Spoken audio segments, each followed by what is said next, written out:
Special Operations, Covert Ops, Espionage, The Team House, with your hosts, Jack Murphy and David Park. Hey folks, this is The Team House. I'm Jack Murphy here with co-host Dave Park. We're live here on, episode 94. Our guest today is Jessica Donati. She's the author of Eagle Down. She's also a correspondent with the Wall Street Journal, currently covering the State Department. Correct. And this book is all about her reporting that she did from Afghanistan, sort of in the tail end of the war, largely covering special forces missions. And Jessica, the first question we always ask our guests is what their origin story is. So we'd first off like to start hearing a little bit about you, where you're from, how you found your way into journalism, and eventually to Afghanistan. Mm-hmm. So I'm from Italy. I came from an unusual family. My mom was my dad's third wife, and so I'm one of 8 kids. And so people say that sometimes, you end up in these places because you want to escape from something. So I don't know if that was me or not, but I always was interested in journalism. And when I got to university, it was something that I tried to get into. I studied economics, and because my father didn't want me to do journalism, and I ended up at Bloomberg because Get a real job. I ended up at Bloomberg because they promised me a job on the newsroom floor eventually, but I ended up being an analyst, and it was very miserable. And the only reason I applied there in the first place was because the application process was just uploading your CV, and everything else took a long time, and my grades weren't good enough. So why didn't your dad want you to be a journalist? He thought it wasn't a real job.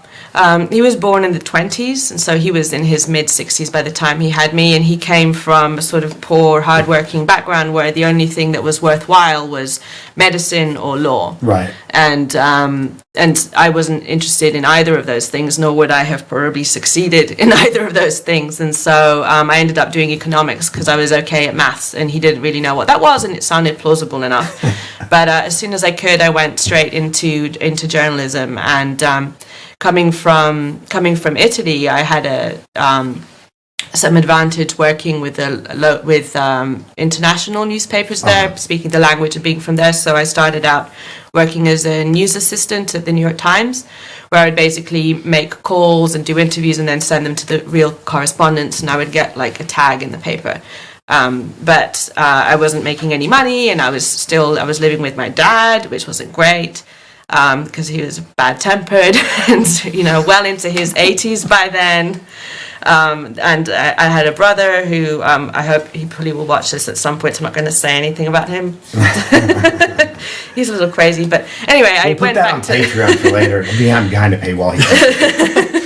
Just between us three. No one else is ever going to see this. Yeah. Indeed. So I went back to the UK, and then I got a really exciting job at a magazine called Argus Media, which you've never heard of. And my job was covering British gas and prices, and it was like a trade magazine. And my boss hated me the day I started. I don't know why. And so for 6 months, I wasn't allowed to write anything, and I was sure I would be fired, except that I was rescued by the power team because I spoke French, which I had learned at school in Italy. It's very close to Italian. And so my job was to call French nuclear power stations, and there's like 17 of them, if I remember, with different things. And anyway, you would call, you'd listen to the recorded message. If one was off, you'd be able to calculate what the amount of nuclear power was available. You'd write a story saying there's this much, oh, wow. Like a 200-word story. It was super, super boring. Yeah. And that would be your story, and so that's what I did. And then you did that. So did you do that every day? Did you call them all every day? That's what I did every day. That was my only job. Wow.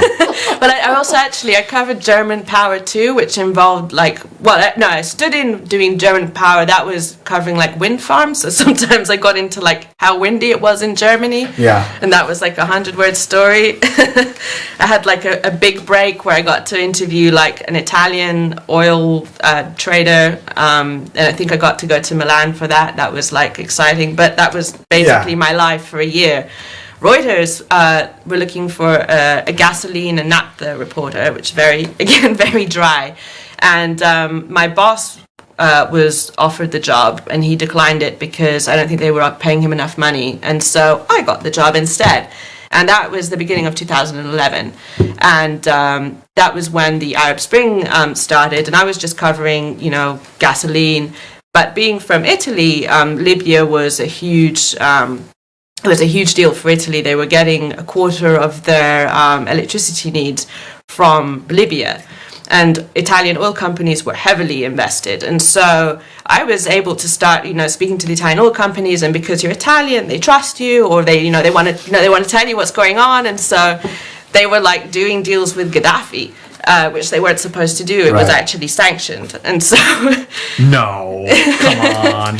that was the Italians. And so at a certain point, Reuters were like, we need people to help us cover Libya. All of our war correspondents are burned out. Does anybody want to join? And I was so insignificant at Reuters that I didn't even get the email, but somebody else told me about it. And so I put up my hand.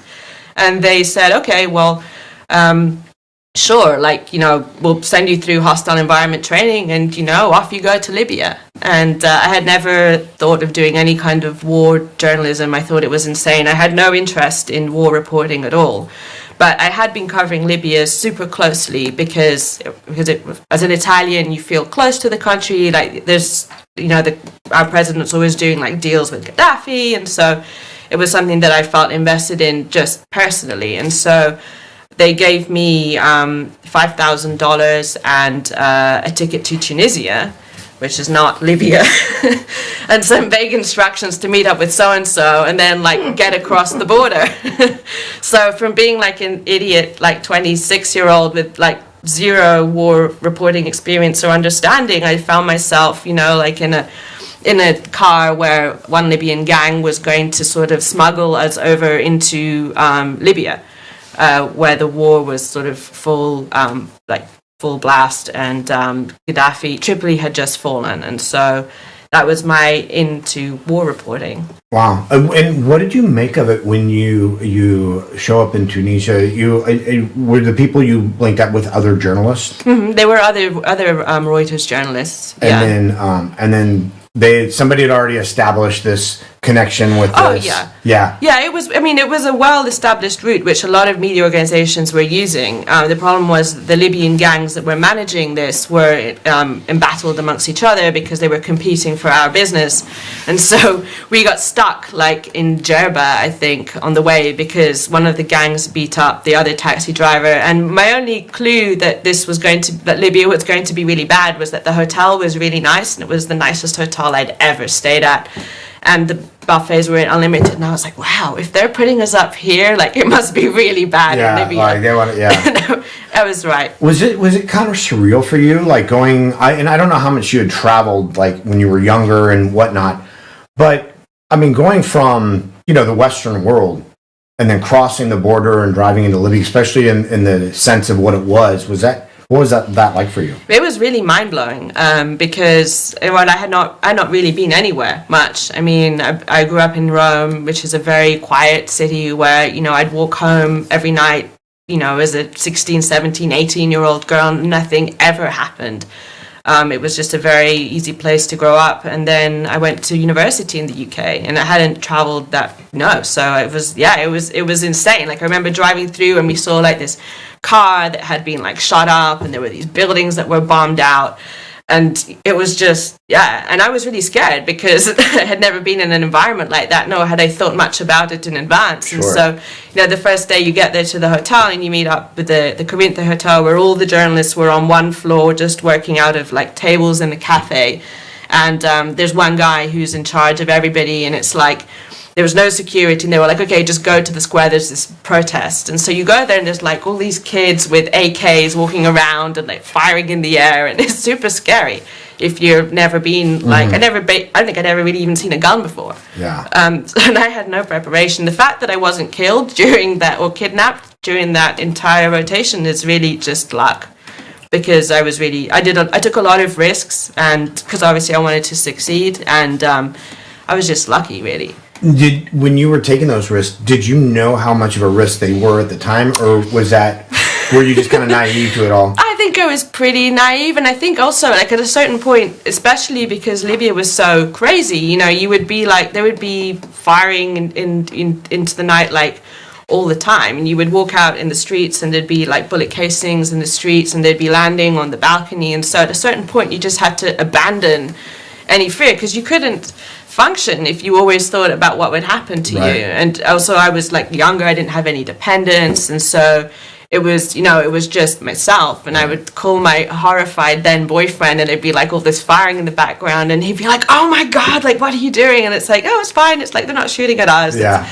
You know, it's outgoing and sort of... What did your dad think about this when... Oh, well, he was really old by then. He was well into his, like, 80s. Okay. And so his only concern, really, throughout my entire time in Libya and Afghanistan was that I wasn't having children. And... this was his real concern, and he had all these theories because he was a psychiatrist about why I was in Afghanistan to avoid having children. And the one thing that you would ask is, like, he had 8 kids, and some of my sisters have like 5 kids who he never sees and doesn't even know the names of. So like, why bother me with having children? Right. But anyway, that was really his only concern at that point. Fascinating. Yeah. Yeah, it sounds like such a typical thing, like a psychologist would come to there. Like maybe like you need to analyze yourself a little bit on that one. You're doing this because you don't want to face your real fears, right? Yeah, something like that. Yeah, interesting. Yeah.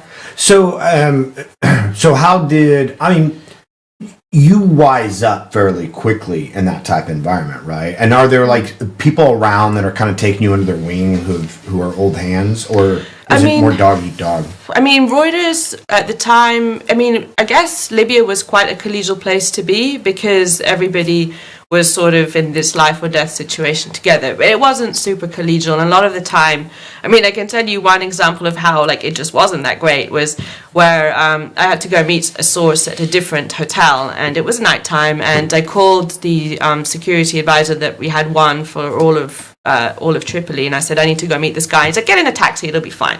It was not fine. I got into the taxi, and then like in very limited Arabic, like I told him I had 3 kids and whatever to make it sound like more, you know, like that I was more important. And anyway, he still decided to like make off with me down a highway. Yeah. And I just had this like terrified feeling in my stomach, and in my hostile environment training, they had told us, you know, get out before they take you where you're supposed to be. So where you're supposed to be kidnapped. Yeah.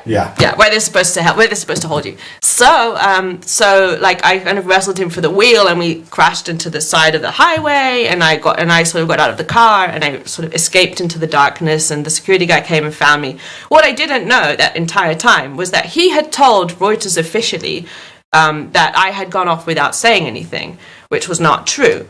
And he had luckily said that in the presence of the guy who was in charge of the operation. But he didn't tell me, and he didn't tell like anybody else at Reuters, nor did anybody tell my boss then that I was missing. So he had absolutely no idea of what was going on.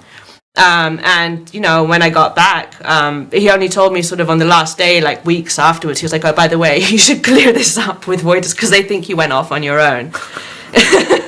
Which is not like the best thing to hear at the end of like a long assignment. For sure. Where, by the way, I calculated that I was being paid less than some of the drivers. Yeah.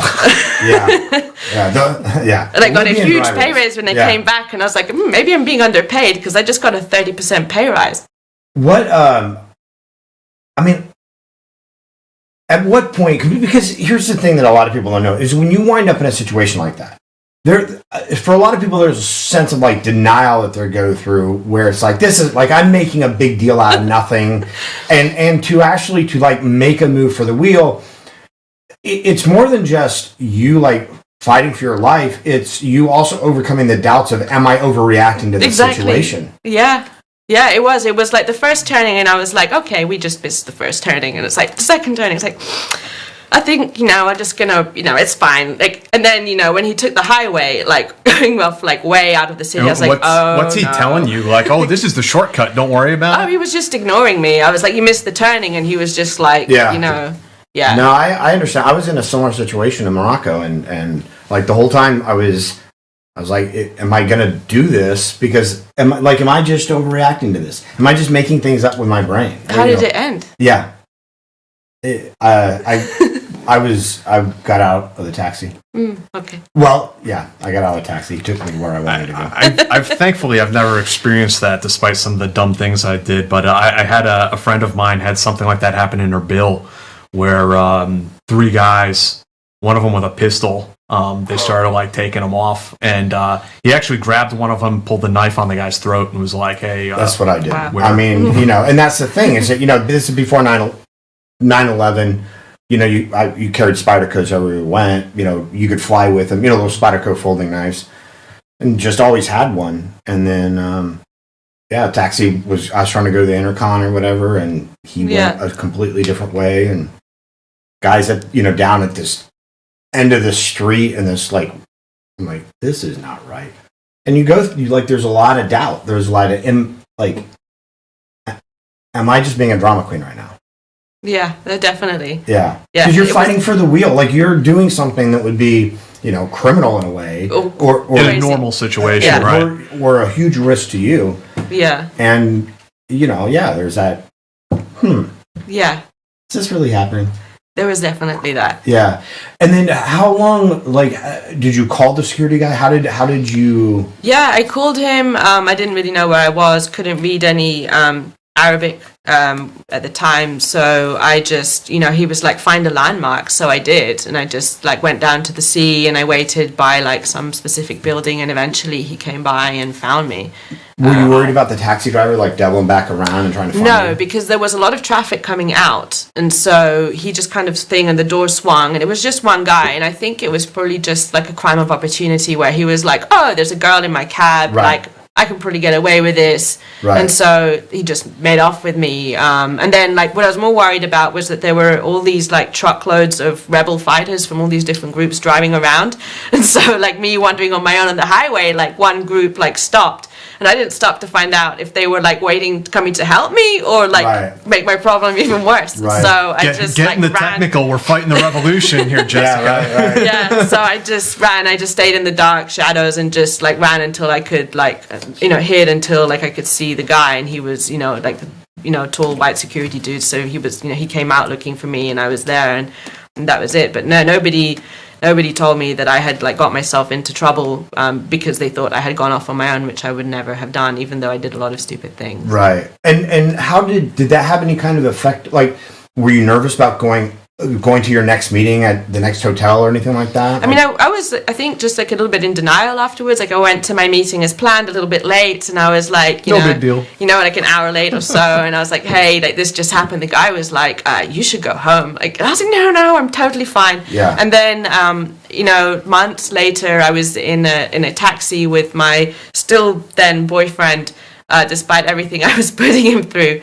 And it was dark, and it was a kind of country road, and I got really scared. I just had a panic attack because of taxi, and even though it was totally illogical.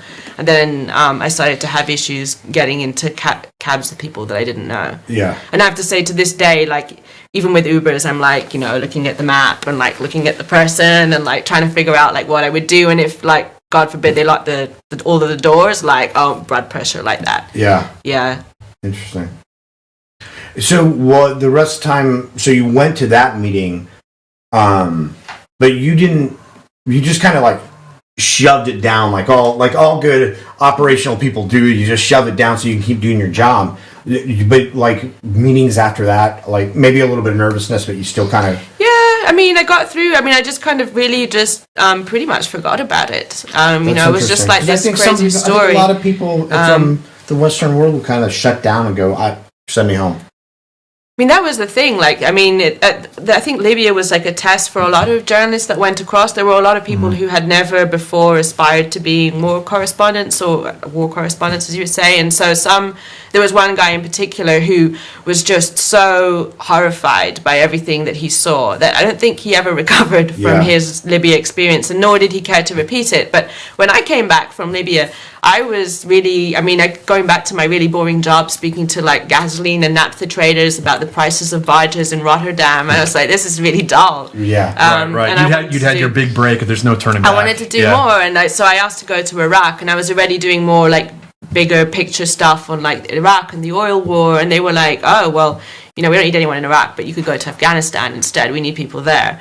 And I was like, is the war still going on in Afghanistan? Because like I remember the invasion in high school, but I think that's the last time I thought about it pretty much. Yeah. And what year was this about? This would have been 2012. Okay, so about 11 nearly years 10 into years it. Yeah, nearly 10 years ago. Yeah. How long did you spend in Libya? I was there for 2 months, and then I went to Afghanistan in 2012. Okay. And then I came back again to Libya in 2013 because the bureau chief was getting married, and so I went in to run the bureau for a while. And what was your trip like to Afghanistan? How was it the same as Libya, and then how did it differ from Libya? I mean, I was much more afraid of going to Afghanistan than going to Libya for some reason. I think just the fact that it was such an organized war in my head, and that I had seen, once I obviously did reading about it, it seemed really awful. I was really scared, and I had like a last dinner with my friends, like goodbye forever kind of thing. And Kabul was the opposite. Like, I mean, a lot of the like more seasoned war correspondents, they were like, beware of the parties in Kabul. The parties are really wild. Don't drink too much, kind of thing. And so, but I didn't take them seriously. And then obviously when I got to Kabul, like it was just a party town in 2012. Like there were these like huge wild parties at embassies, and there was a bit of everything. Like there was a bit of war, but there was also like a lot of fun, so to speak. And you didn't feel in danger the same way, because in Tripoli, like, and in Misrata, like where I went as well, like you never knew where the like lines were. You never knew who was who. They were changing all the time. It wasn't organized. Whereas like Afghanistan 2012, it was super organized. Like you knew, like you had, and it was mind blowing. Like you had the Italians in Herat, you had the Germans in Mazar, you had every nationality in a different part. It was like a theater, and so and all choreographed, and so you never felt so you didn't feel afraid in the same way. Although they had these like random suicide attacks, even back then, like they were not as often as they then became. Right. It was close. Obviously, like it changed really fast once the US had drawn down.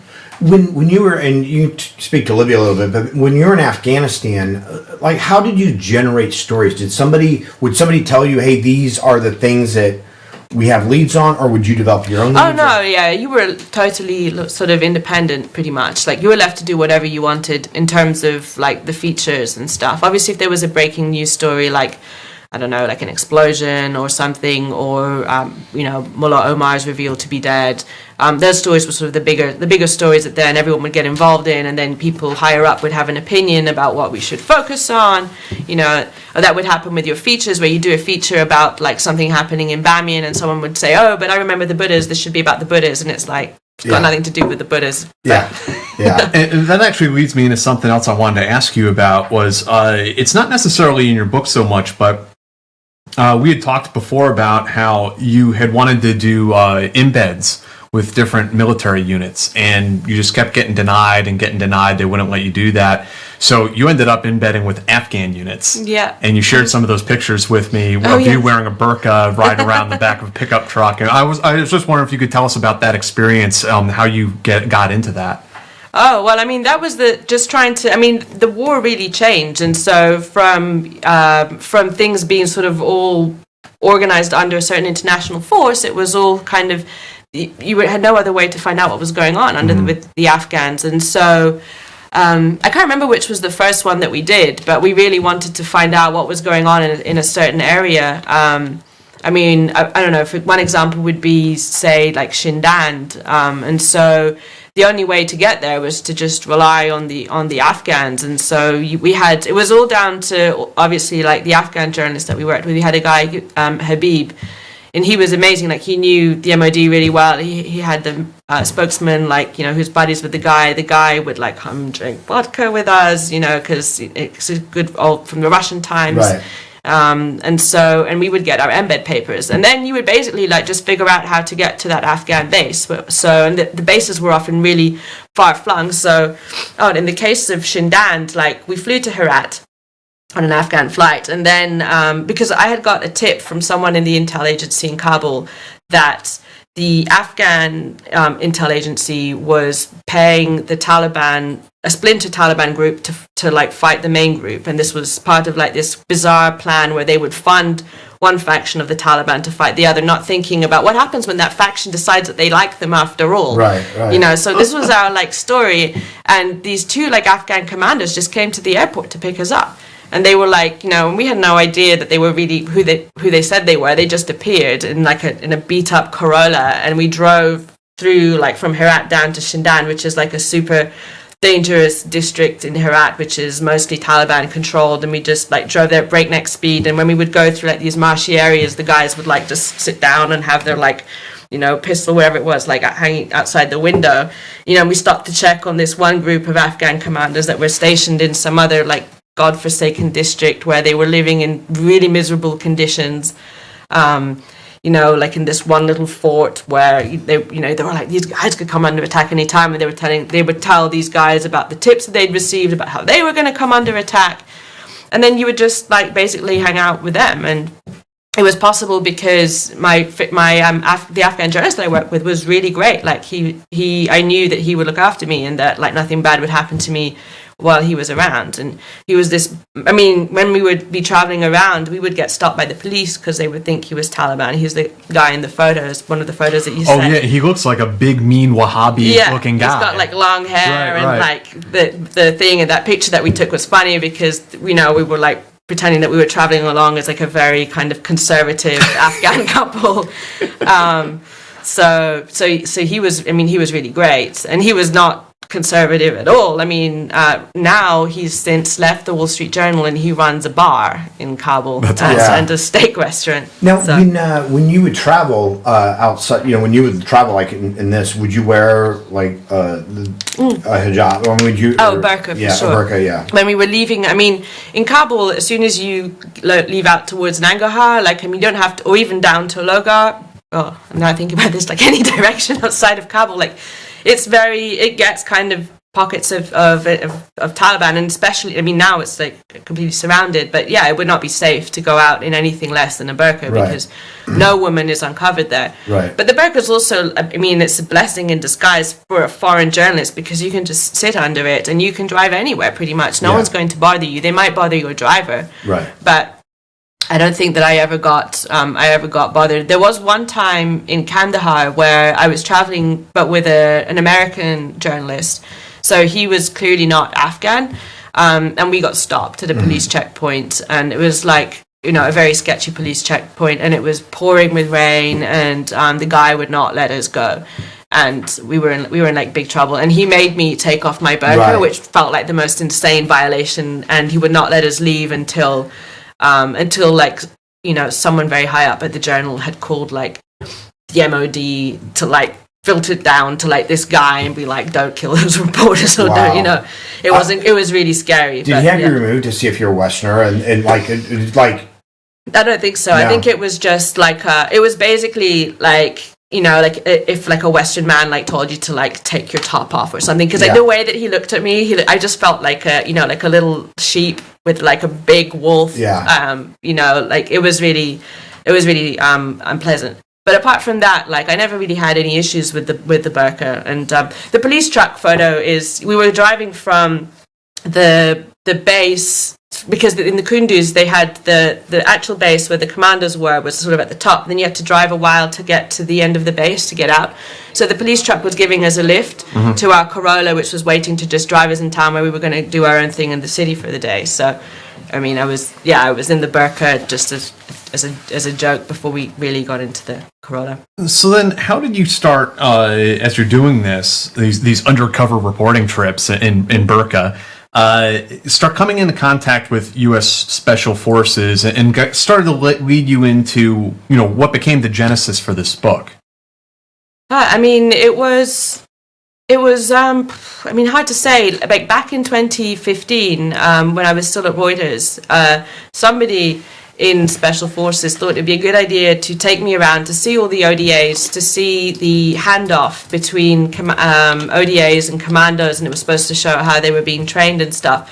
So I got to meet a lot of ODAs around the country, and one of the guys in Helmand, when we were like in the back of this truck, he like gave me his email address, and it was the team that ended up having a lot of problems, and they're in the book. And so I think that he wanted like some kind of like life insurance if something happened. He like wanted to know a journalist, and talking to him, and so that was one trip really in Helmand, like hearing about the crazy stuff, because I was in touch with him, and he would talk about like the things that had happened, but not in like full detail. But I could tell that something was really wrong. And how a team had got fired, and like who had ever heard of an ODA getting fired, and like, unless they had committed some kind of like mass murder there, right, which we hadn't heard about. It was like something really weird was going on.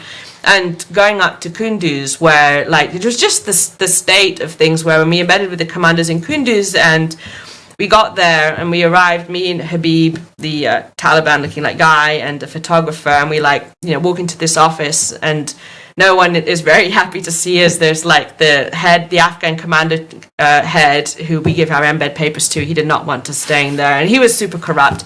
And the ODA captains like looking at us like, how did you even get here? Because like Kunduz had just fallen, and we had driven into Kunduz from Badakhshan. So we had driven through like a whole bunch of Taliban areas to get there, and they were like, couldn't believe that we'd made it. And the ODA guy was like, you want to stay on the Afghan base? He's like, I don't think that's a good idea. Like, come and stay on our base. And we were like, sure, this is much better. Like, why would we stay on the Afghan base where there's like no food, barely any running water? And I really couldn't walk around the base on my own at all, because it just wasn't safe. Yeah. And so they invited us. And we have ribbits. You had really yeah. More than that, just like that's where I had my first. They have like this sort of hot dog thing on a stick. I never even seen corn it. dog. Like a corn yeah. dog? Like neither me nor any of them had seen it. We're like, what is this thing? And it's like all this like weird American food, and we had like hot showers. It was the best. Like a single tear rolls down your cheek. So, you start humming the national anthem. But it didn't last though. For our viewers and listeners who aren't super familiar with military terminology, an ODA is an operational team. Detachment Alpha. Detachment Alpha. They're Green Beret Special Forces. So, yeah. So we had gone there because the whole idea that had formed at that point, that we knew, that was clear to us, was that Afghan cities were falling.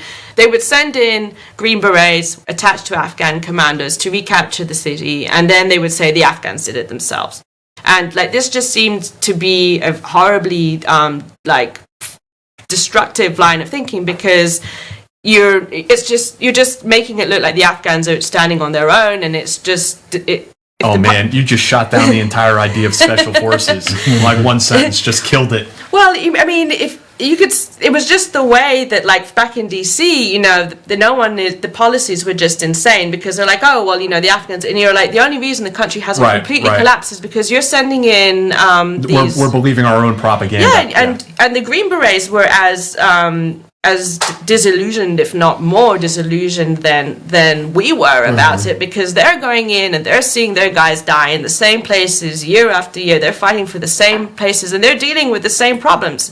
So the ODA in Kunduz, who had to recapture the city the second time, they dusted off the first guy's plans, and they're like, okay, we're going to go back into the city. They had all the same problems that the first guys had, because no one had fixed them. They had their trucks, didn't still have the right amount of trucks. They they didn't have maps. Like, it was just really, really messy. And so I think that was one of the reasons they eventually got to speak to so many people and put the book together, was because there were a lot of guys that felt that there was something seriously wrong with the policy. And so was the captain the first sort of special forces guy you came across, or was it the guy that you were telling us about earlier? So he wasn't the only one, because I did meet a bunch of other ODAs, and so there were a couple of people of guys that I met and that I kept in touch with, who were, who would occasionally show up in Kabul, who were involved in, there were a few. Well, I'm curious about, your initial contact with them. Like, what did you think? I mean, you see these bearded guys, you don't know. Barrel-chested freedom fighters. Yeah, exactly. Bearded, barrel-chested freedom fighters.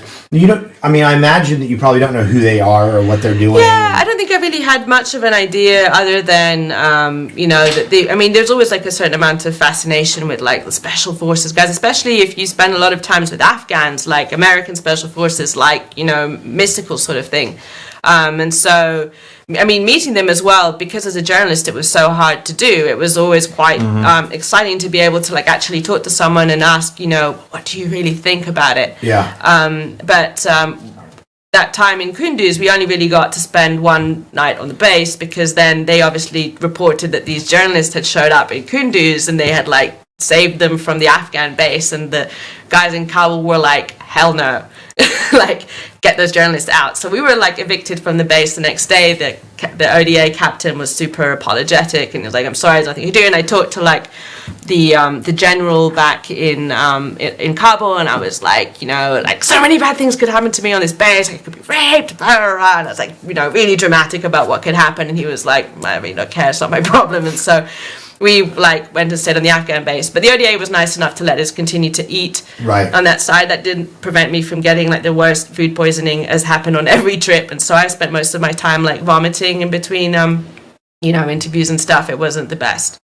So I mean, and talking to them, obviously you're like, wow, like they see the same problems that we do. I remember like one of the guys that we asked when we were there, we're like, what do you think about you know, what do you how is it working with the Afghans? And one of them was like, they're even more stupid than the Iraqis. And I was like, oh God. It was off the record, so they never made it into a story. But like that was the kind of like feeling that you had. And then there was another guy that I met there who had a very dramatic life story. And his theory was that the Americans were keeping the Afghan war going because they want to have a place for Green Berets to practice in for the real war. You know, this is how like insane things looked from the ground. They couldn't believe that anyone could actually have put them there to do the mission that they were told to do. They thought, you know, so when you had these conspiracy theories at that level, it wasn't so hard to start to piece it together. For me, I guess what really led me to write the book was meeting Hutch, who was the guy when the Kunduz hospital was bombed the first time. I always wondered, like, the guy that like called in that airstrike, like, how does he live with himself? I want to get into that because a significant portion of your book is about the Kunduz mission invasion, essentially, and the bombing of the Doctors Without Borders hospital. Before we get into that, I was wondering if you could talk a little bit about kind of the that policy insanity that came out of DC that you mentioned, to sort of contextualize what we're going to talk about, what was going on during the Obama administration during this time frame in regards to Afghanistan. Yeah, so in 2015, the Obama administration had said the war is going to be ending in two years. We're just training, advising, and assisting the Afghans. We're not in combat anymore, and that was like the mission line. And in the early months, it was pretty much true. There wasn't a lot of that anyone really did. But things got bad really fast because without air support, the Afghans were fucked. And so it got to sort of September, and the Taliban toppled the city of Kunduz, which was I think it was like the sixth biggest city. It delivered a huge shock to everybody, not just in Kabul, but also in DC. They're like, wow, the Taliban have taken like an entire city. And it wasn't just the city, because as soon as the Afghans in neighboring districts, provinces were like, well, Kunduz has fallen, they were like, hell no, we're not fighting. And so they started to look at the possibility that the entire Northeast would collapse just in a matter of days. And so they had this choice. Do we, you know, let it fall and just, you know, give up and leave because there's nothing we can do? Or do we stand and try and like make something of this? And so the argument in the Obama administration at that time won out, and so they ended up sending in these Green Berets in. The Green Berets go in, they're like, we've got it, and, you know, don't worry, we're going to fix this. And they did, and it would have gone well, and no one would have known anything really about the U.S. role, except that on the fourth or fifth night of the mission, they ended up calling in an airstrike on Doctors Without Borders hospital, and they ended up killing 42 people, mostly doctors and patients, and it was a terrible disaster. And I mean, at the time in the press, I mean, this was a huge deal. People were saying this is a war crime. And there are all sorts of different, I mean, it certainly doesn't help when the United States government changes their story a bunch of times. Could you talk to us a little bit about what really happened? Because you interviewed a lot of people, that both in the hospital and the SF team on the ground, and you really did a lot of work piecing together how this happened. I mean, I think the most it was investigated afterwards, and they published a heavily redacted report. And I think that even with all that and everything that I was able to uncover, I think the full story is still not entirely known, because what happened was the Afghan commandos were part of the American integral defense, so they could call in air support to protect themselves, because obviously if they didn't have air support, then the Taliban threat would go onto the team inside.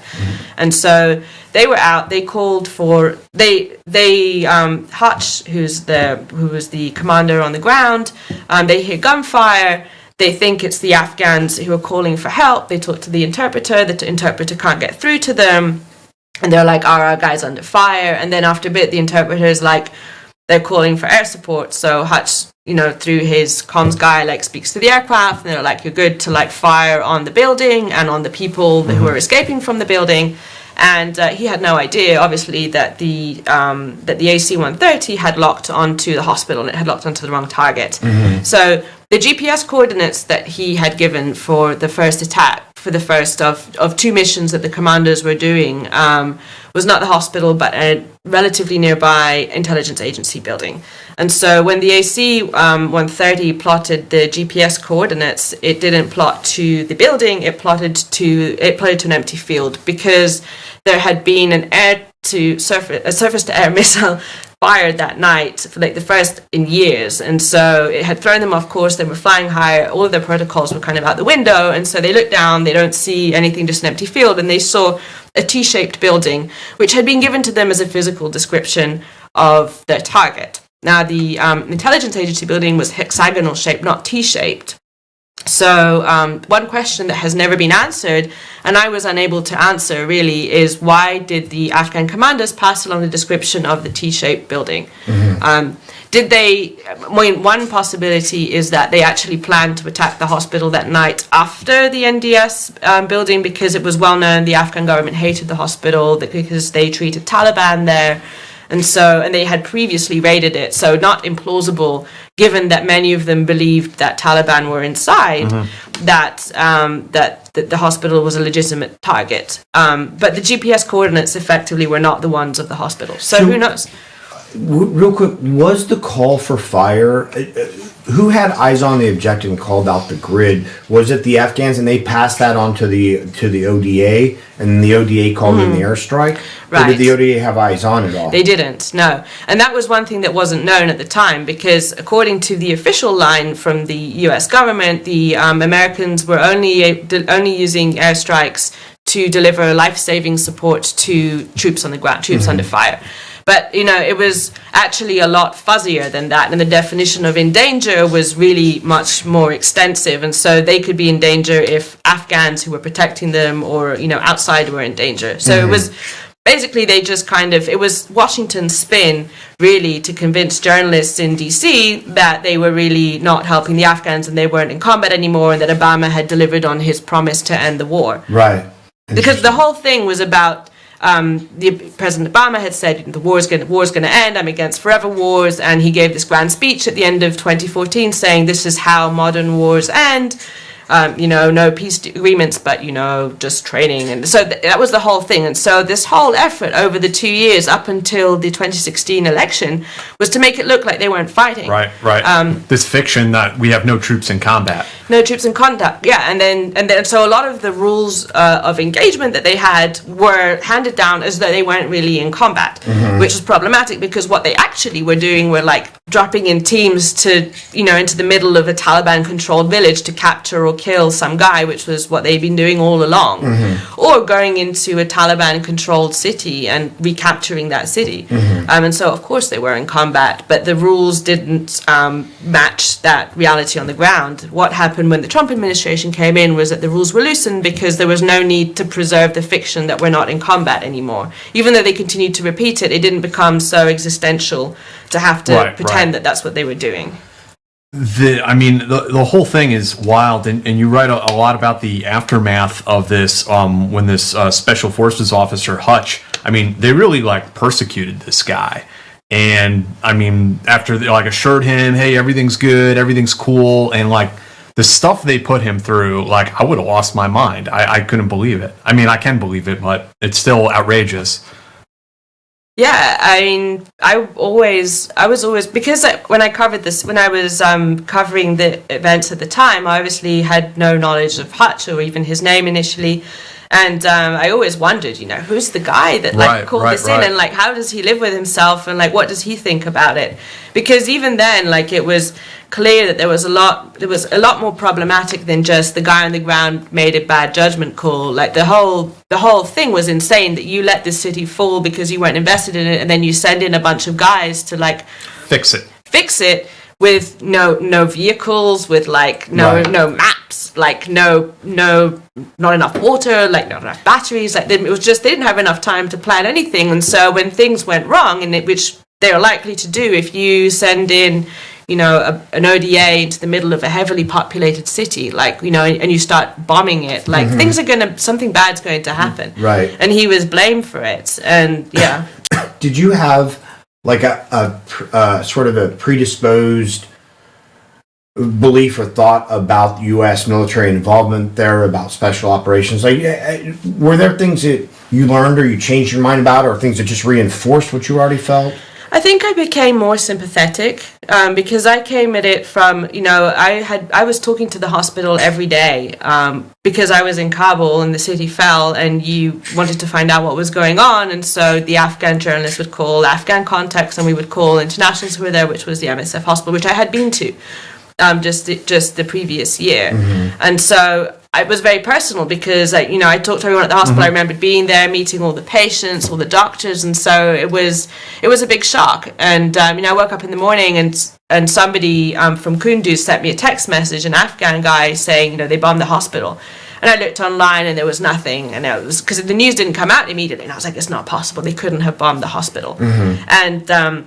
And they did, and the story changed, and it was just really frustrating and angering to watch. And most of my time as a journalist in Afghanistan was covering Afghan civilian casualties, which most of the time media organizations don't even want to cover because there's so many of them. At Reuters, and not just Reuters, but I think any news organization, especially now, like, if there was only 3 people dead in an IED attack, it wasn't worth writing about. It had to be like at least 10.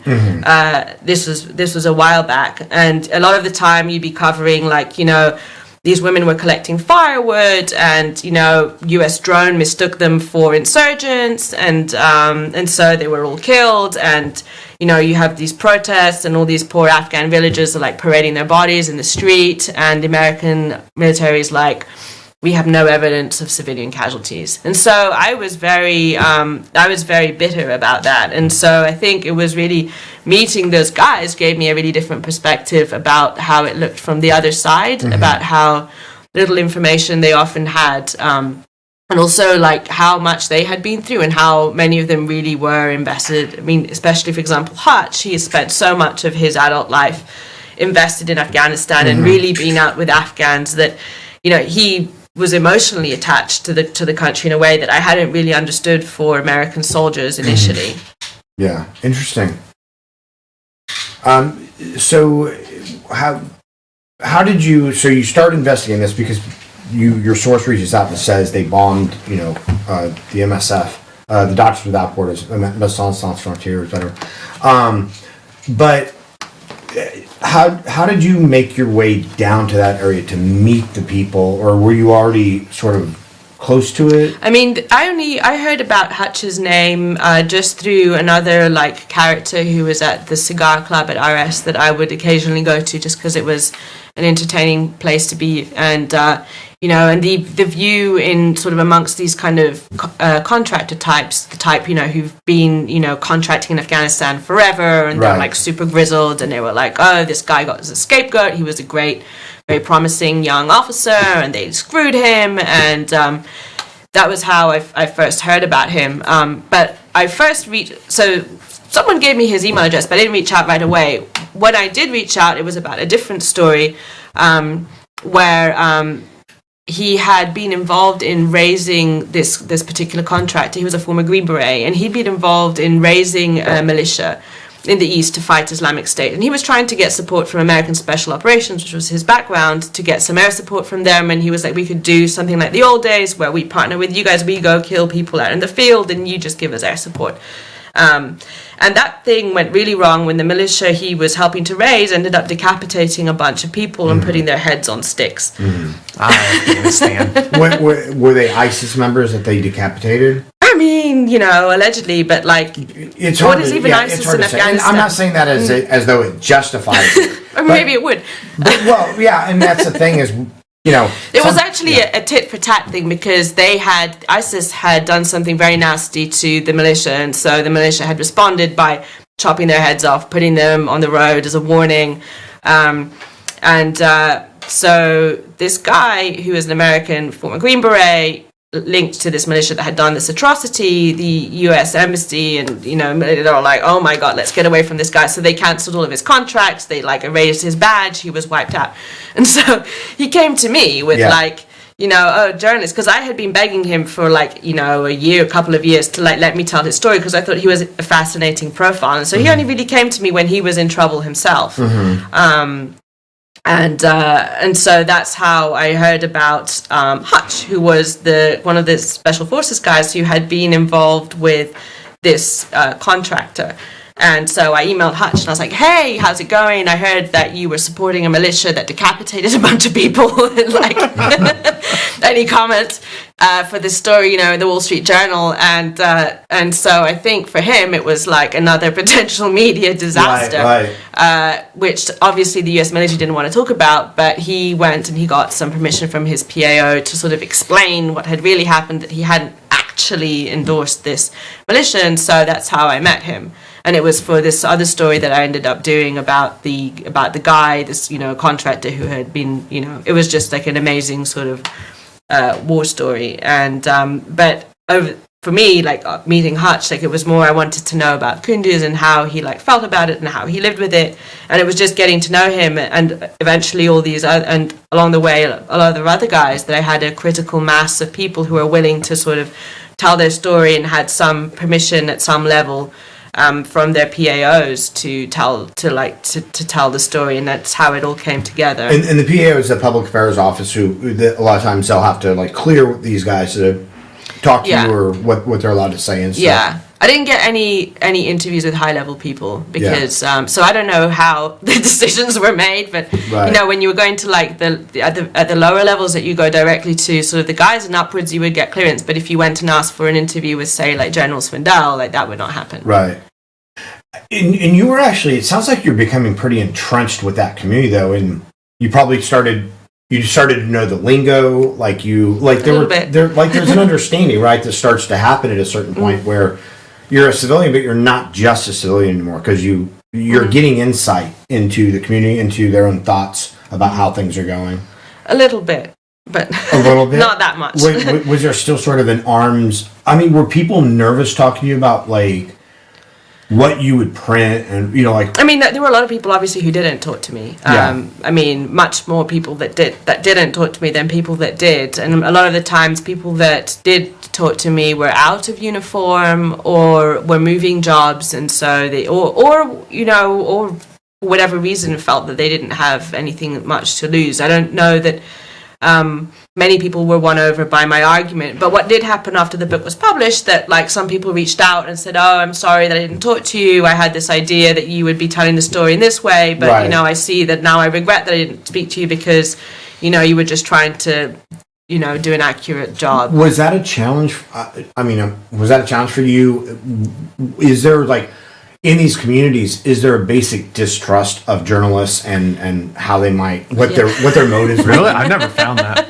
I mean, there's definitely a huge amount of distrust. I think over time you just especially if you get to know, because a lot of the people that are in the book, I knew them for years, and so we had sort of an established kind of friendship before they agreed to go on the record, or we had established some trust. So, for example, with Hutch, I mean, for all the things that we discussed during the interviews that I did when I went to Fort Bragg, there's like one line in the Wall Street Journal story exactly as we agreed, and I think he saw from that I wasn't going to deceive him, twist his words, and other people did too, like the Hellman team.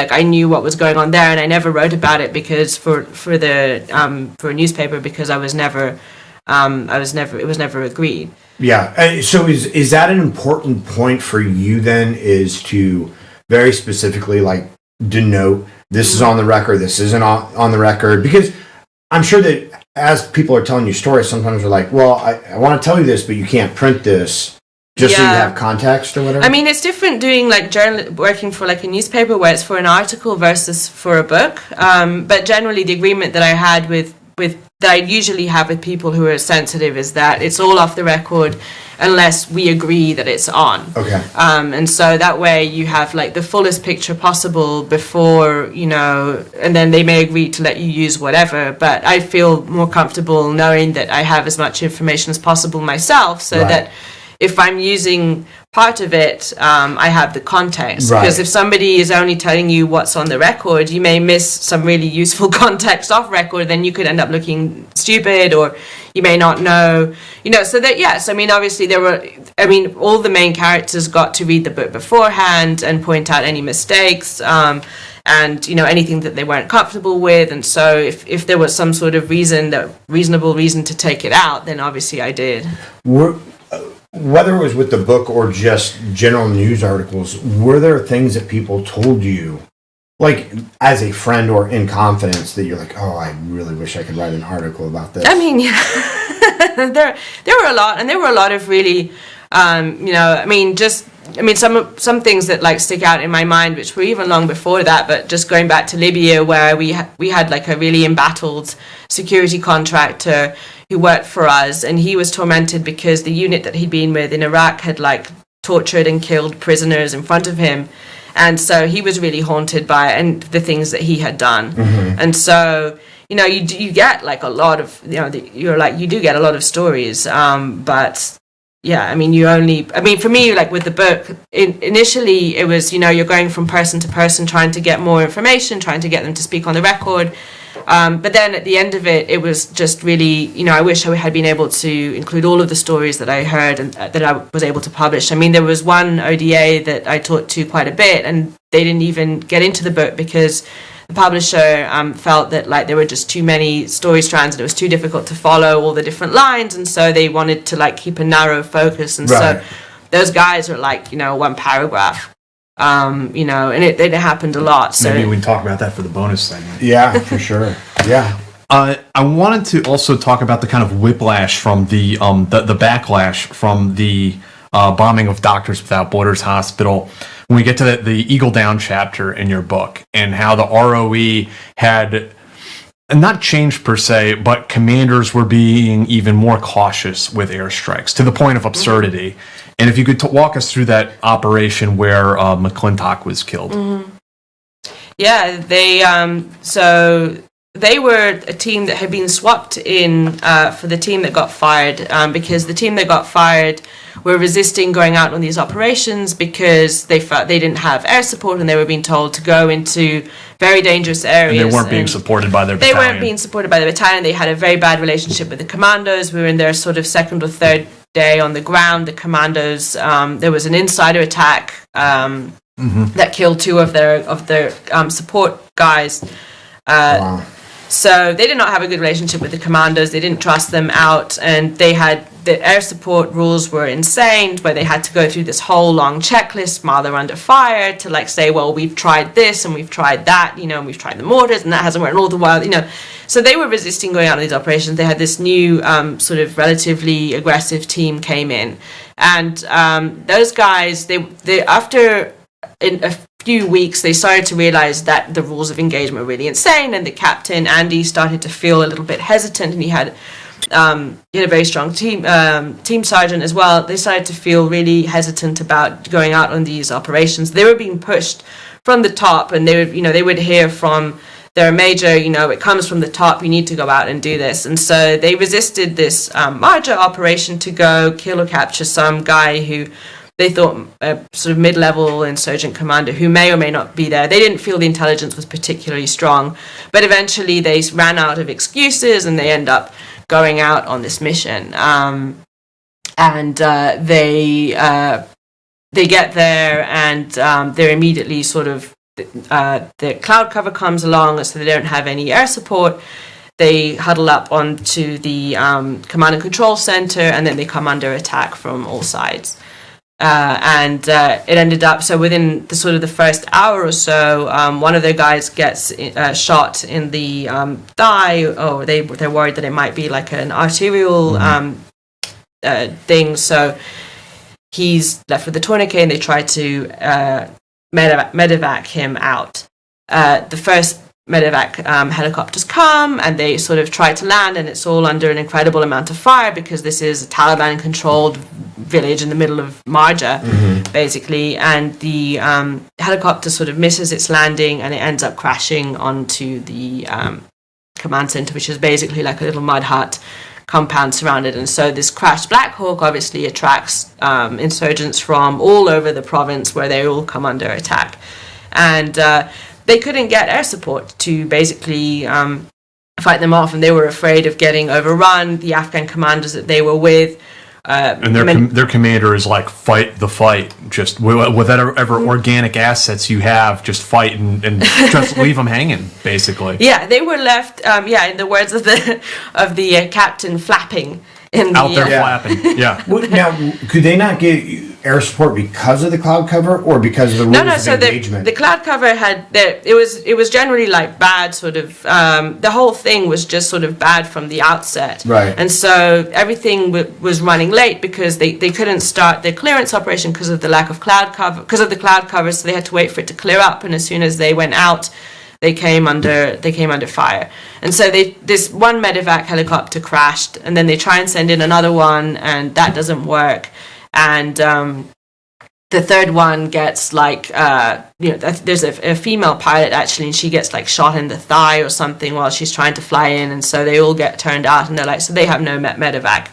The captain starts to try and like call in airstrikes on the buildings, but the pilots won't fire because they can't see a weapon or whatever they're supposed. And it was very, very strict. And so while they're saying, look, we're all going to die, right, they're like, we can't see anyone to shoot. And because of the strict rules after the MSF, the hospital bombing, right, like every airstrike had to be approved from like a 4-star general who's a million miles away from them and from the approval chain. So they're just like stuck there, you know. And I also wanted to point out what you had written in the book, is that, you know, at this point, because of the technologies we have and drones overhead, that you have these commanders back in some mega headquarters watching and micromanaging in real time, like down to the individual soldier, like not in this particular battle necessarily, but in general, like, hey, this soldier should go there.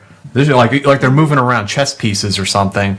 And what was designed to be real-time intelligence support for the guys on the ground has become real-time oversight from somebody hundreds of miles away, trying to dictate to that team what they're supposed to, what they think they should be doing. And what you're saying in this case, well, we can't see back at the headquarters gunfire because these guys are inside a home. They're shooting through the windows. And I'm like, how insane is that, where you have Americans on the ground and they're like, no, that house right there, we're taking fire. We can see the muzzle flashes, and some idiot watching on drone feed is like, no, you're not. We can't see it. Yeah.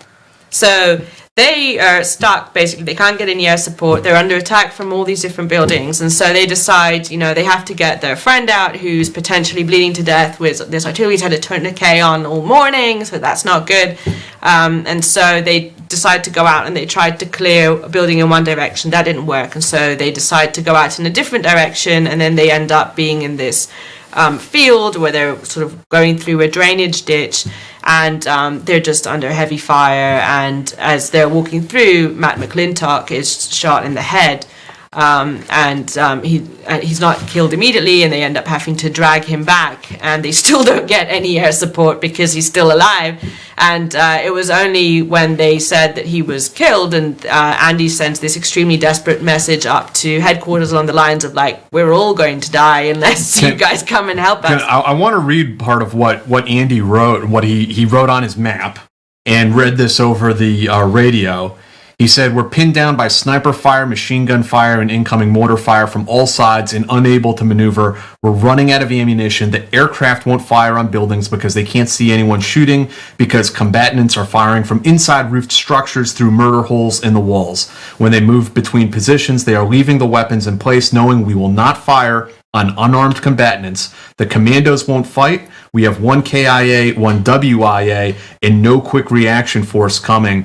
And when I read this, I mean, what I thought about that was that this captain, Andy, he wrote a Dear John letter.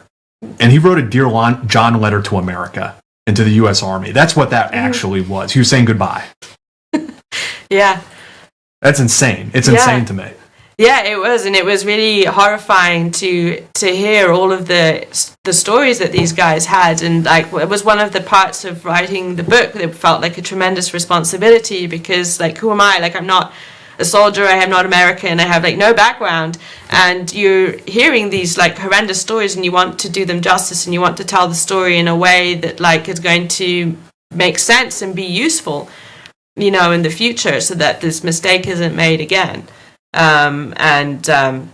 Yeah, I mean, it was a desperate pitch, and I think, and for him, it was like, well, you know, if we do all die, they won't be able to say that we didn't warn them, right? But in the end, like that message somehow got all the way to the top, and they ended up getting air support. But obviously, it was too late because they had already lost Matt, and it was, yeah. And they made him reread that letter each time he called in an airstrike. Which I think is probably the reason he ended up leaving the army, because he was like, this is kind of the most insane bureaucratic bullshit I've ever heard. Why did they made him reread it? So they had the legal basis to drop bombs. See, for every single strike, with which they did a lot by that point.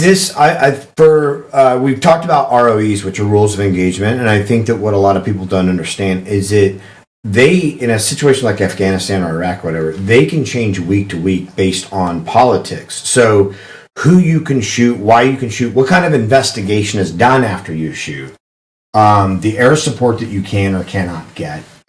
You know, like it changes rapidly based on politics. So basically, they'd shut these guys out. Yeah, but they were, I mean, what was insane was that as the rules had tightened up, at the same time, because the US had, the Obama administration had decided that they were not going to leave after all, because initially the plan was to draw down to like 5,500 after 1 year, and then everybody out by the second year. So they were preparing, from General Campbell's perspective, they were deciding, like, do we close Kandahar because we need to go down to 5,000, or do we not? And as soon as they're like, we're going to keep the troops steady, we're going to keep the South, he's like, okay, well, we're actually, you know, going to keep fighting then for the South. And so these guys, from being told, okay, you got to stay, you know, quiet, just don't do anything outside of the, you know, out of the base, they're suddenly being told, okay, you have to get out there and, like, stop this place from collapsing. Right. They're trying to turn the jobs down. They're like, we don't have enough support we don't to have do this. Yeah, they didn't have the right sort of the lack golden of hour and all of that. The lack of leadership and the unethical, immoral positions that those soldiers were put in is just reprehensible.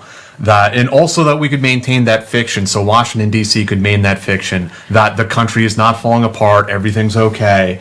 And so you're pulling troops back, you're pulling resources back, and all you're doing is putting the entire burden of all of that on, 12 guys. I mean, like, these guys, one of the things that they were coming up against, for example, in Helmand, was that all of the intelligence history that they were supposed to be able to access had gone, because the US was leaving, so they had no need for those computers and the guys who operated them, whatever. So they didn't have any way of, like, looking up, the record, for, like, one particular route or another. So, and they were, but because the Obama administration had decided it was staying after all, they were sent out to go fight while the rules were still really, really tight. But to me, and I think to everybody in Afghanistan at the time, was that it was insane to have these rules which are supposedly to help the Afghans maintain themselves, when you have a very visibly deteriorating situation in Afghanistan where, like, the army's getting worse, the police force is getting worse, the government's getting worse.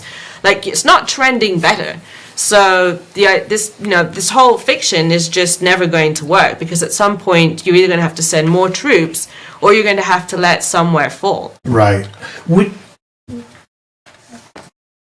What was sort of the attitude and the perspective of the rest of the press corps? I mean, did they sort of kind of align with you in this seeing that the U.S., the soldiers on the ground were sort of being painted in these no-win situations? Or was there still sort of, well, the U.S. is waging this war on foreigners and they don't care? I mean, there was really almost no press corps really in Afghanistan by that time, because after 2014, all of the big broadcast media left. And so it was really just the New York Times, the Wall Street Journal, the Washington Post, AP and AFP, and Reuters were the only international presence, and that wasn't very many people, so there wasn't really so much of a press corps. I think generally, I mean, for journalists in Afghanistan, it's really hard to not see the US military in an incredibly negative light because of the civilian casualties, and because, you know, when you do these kind of operations, even the Marja one, which was so bad for that ODA, but you can only imagine that when, you know, eventually they got the air support and they end up sort of bombing everything, you know, what were the repercussions there for the civilians? And that's, you know, the case in Kunduz. I think when you see like the reporting when you at the hospital's being flooded with children and women and all sorts of things that are happening, because if you do drop a bomb in the middle of a heavily populated city, you might be targeting this one insurgent, but you can't see, you know, everybody else who's inside. Right. And it's really frustrating as a journalist to hear, you know, Washington say, well, you know, we're helping the Afghans stand on their own and, you know, train, advise and support. And it's just all a lie. Yeah. And so you don't have a lot of sympathy for the soldiers who are out there until you meet the soldiers and you're like, wow, like they came out to Afghanistan with very similar reasons that I did, you know, like they want to make the world a better place, or, you know, maybe not in every case, but,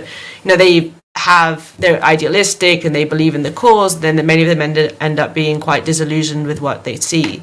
But there isn't a lot of access for journalists there anyway, so you don't get much chance to interact with them. It's also challenging in a place like Afghanistan, where the opposition is driven by a religion that you know honors like martyrs, and so if they choose their fighting positions in an area that there are women and children, it's a propaganda win for them. And they see it as, well, these women and children just martyred, you know, they're for the cause, you know, along with our soldiers, you know. So it's really challenging, sort of fighting that propaganda war, I think sometimes. I think there's a mix. I mean, a lot of times, you know, these raids that commandos and with special operations do, they go and raid the guy in his house, in his village, right? And they are, in the end, fighting a civil war, and they're an insurgency. And so, obviously, when you go to, like, arrest this guy, he's going to have his family around, or his neighbors are going to have families.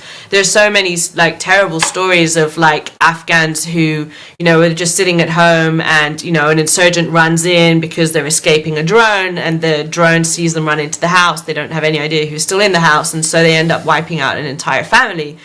Imagine how many more insurgents you create from that. Sure. And as a journalist, you're always covering this side. This is what you hear about all of the time, and you report very little of it because it's so common. You know, thousands and thousands of civilians are killed every year, and so you only really report the extraordinary situations where maybe an international is killed or, you know, a hospital is bombed. Right.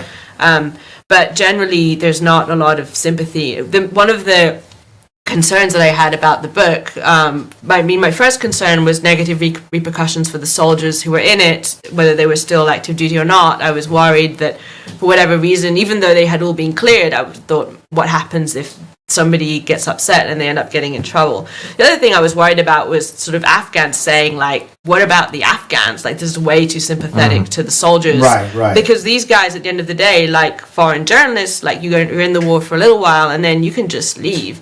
Whereas most of the people that you're working with and covering, they don't have the option to just eject and go, you know, any day. And you know, part of the reason I wanted to write the book was I wanted to make people see the war in a personal light, and I wanted them to care, because nobody cared, and that's why the war was able to keep going the way that it was, so horribly mismanaged. And a lot of the time the Afghan commando stories were like, you know, million times worse. You know, they had like the Afghan commanders, they'd be serving year after year, they had barely any breaks, they had no promotions, very little guarantee of what would happen if they got injured or what their families get, you know, nothing. Right.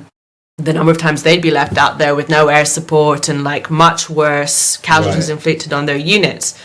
So, you know, I mean, you have a lot of sympathy for those guys. Right. Yeah, I mean, there's not like a VA system or anything set up for them, and a lot of time there's not even like enough connection to the Afghani government, where the Afghani government is taking care of those guys. No, they have nothing, and so I was worried that people would say, why are you not telling the Afghan commanders' stories? Because we met so many like incredible guys, and initially I did want to have one of the commanders in, but just logistically and for the purposes of the book and the the more sort of narrow message that it had to have, it didn't quite fit. But that was one worry that I had, that I would be seen as too sympathetic to the U.S. military. Yeah. Yeah. What changed when Trump came into office in regards to Afghanistan? What were you seeing? What were the differences with the Trump team coming in, the policy changes, and how did that affect things on the ground? I mean, you started out with McMaster, who came in, and his view was that you could win the war in Afghanistan. So he convinced Trump, whose main instinct was to get out, and he hated the war so much that he had even done like a 10-minute video about how much he hated the war. But anyway, he's convinced by his generals to do this mini surge, and they would turn things around, and then from a position of strength they would negotiate. And they basically killed this secret negotiation that was already underway during the Obama administration, which is in the book. That didn't work. And so eventually McMaster was fired, and they managed to bring in Zal, whose focus was, get a deal and get us out of Afghanistan as soon as possible. And so he was on a very tight deadline to negotiate this deal, and which would put the US on track to leaving in a way that was responsible, because President Trump, for whatever reason, he didn't want to, I guess, just leave Afghanistan like that, which everyone was afraid of, like the tweet of doom, where he would see something on Fox News and then he'd be like, we're still there, and then eject, like take everybody out. So they ended up negotiating this deal, and they were on track to withdraw. While, just to go back to your original question, why what changed? I mean, with McMaster in and with them winning the war, they had more troops. The rules of engagement were loosened quite a bit, and so there was a massive surge in airstrikes. The Afghan government was very happy about it because they were getting suddenly all the air support that they needed, and they were sort of, they were very optimistic, but that obviously didn't last. And you talk about General Scotty Miller coming into the scene, and from what I've been told, he really took the gloves off in a lot of ways. But you write in the book also that it's very much plays out like the that film War Machine, yes. where he's just the next general coming in, stomping his boots. We're gonna win this thing now. And you write this whole thing about how he's like doing this like killer PT session with all these NATO generals and stuff, and he has this the staff of glassy-eyed people who it's like they're talking about the Ayatollah in 1979. It's like, whoa, what the fuck is going on here? Because he's not tall, General Miller, is he? He's kind of like small and compact, and so I really had the vision of like the movie War Machine, where he's like running along in the base. And his idea, he came in and he viewed, as I understood it, like RS, the headquarters had sort of gone astray. There was alcohol, there was too much parties, so he kind of put an end to the fun on the base, the salsa classes, and instead he instituted this killer early morning PT session, which if you've ever been to Kabul in summer, like the air is terrible, and in fact it's terrible in the winter too because of all the burning wood heaters. So yeah, the air is really bad, and I think like I did one of those sessions, and I think I felt like I had smoked, I don't know, like 2 packets of cigarettes. Afterwards, I couldn't breathe for a week. It was a really killer PT session. And he would obviously be leading it, and there'd be all these like super fit guys competing to like be the most athletic and doing all these amazing moves on the bars, and then you'd have like the crusty old European generals who are like just there for like getting through their wine supply in the evening and just hoping the war ends soon, and they appear and they're like in their t-shirts, and then they vanish for most of the session, then appear at the end like all sweaty and, like, did you really do anything, because I didn't see you running out there. But you had we're improving our deadlifts while the country falls the fuck apart. Right. Yeah. So and you had everybody. I mean, it was, to be fair, it was quite a sort of good bonding exercise on a base where there were so many nationalities and jobs. Everybody was kind of in it together for this PT session. Yeah. What was your sort of impression? Because you have a very, I think, unique view, having you see the civilian casualties and what happens there. You see what the military is going through based on politics. You also know that the Afghan government wants to achieve something. Like, they don't want the Taliban rolling up the towns and instituting sort of this, fundamental, sort of offshoot of Islamic belief or whatever. But from your perspective, did your opinions about the war, how it should be changed or waged, if we should be there at all, did all that change through this process for you? I mean, through the writing process, I don't know. Just personally, it's very difficult to look at the situation in Afghanistan now, and like knowing that the US is leaving, which they have to leave, but at the same time, worrying about what will happen to everybody that you know in Kabul and everybody that you care about, and it's very hard to see a scenario where it doesn't end, at least in the near term, in a horrible civil war. I think for me, I became more sympathetic to, as I said, the soldiers and to some of the decision makers, just a little bit, because I could understand what they were trying to achieve when they explained what sounded to me like insane policies. So I think that when I set out to write the book, and I was really angry after, I lived in Afghanistan for for over 4 years. Wow. Was that year round for you, or just year round? I just lived there. I had a house. We had like a house that we shared with the Washington Post, and we had our offices kind of in the garden, and sort of this shed-like area in the garden, and we just worked there. And you would take vacations, but we had no security. You were just there on your own, and especially in the later years, because the embassies were so locked down, you just hang out mostly with sort of the wealthy, westernized Afghans around, and other journalists and aid workers and stuff.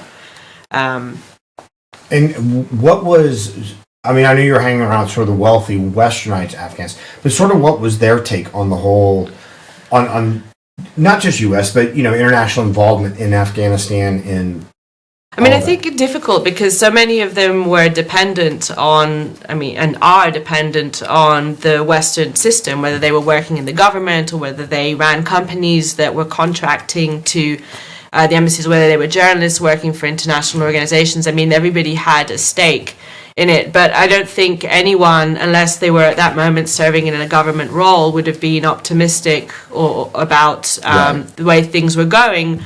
And not critical about how things were run, because corruption was just rampant. And a lot of the time internationals were aware of it, and they would, there was one story that I did while I was at Reuters with the UN burying a report that they had about how horrendously corrupt the police was, that the guy that they had hired to investigate corruption was using corruption claims to get money. And they knew this, they had a report about this, and then they buried it, and they never published the report. And there was just such a huge amount of cynicism that, I think everybody saw how bad things were going. It's interesting. I want to just remind everyone who is watching tonight or watches, the recording of this.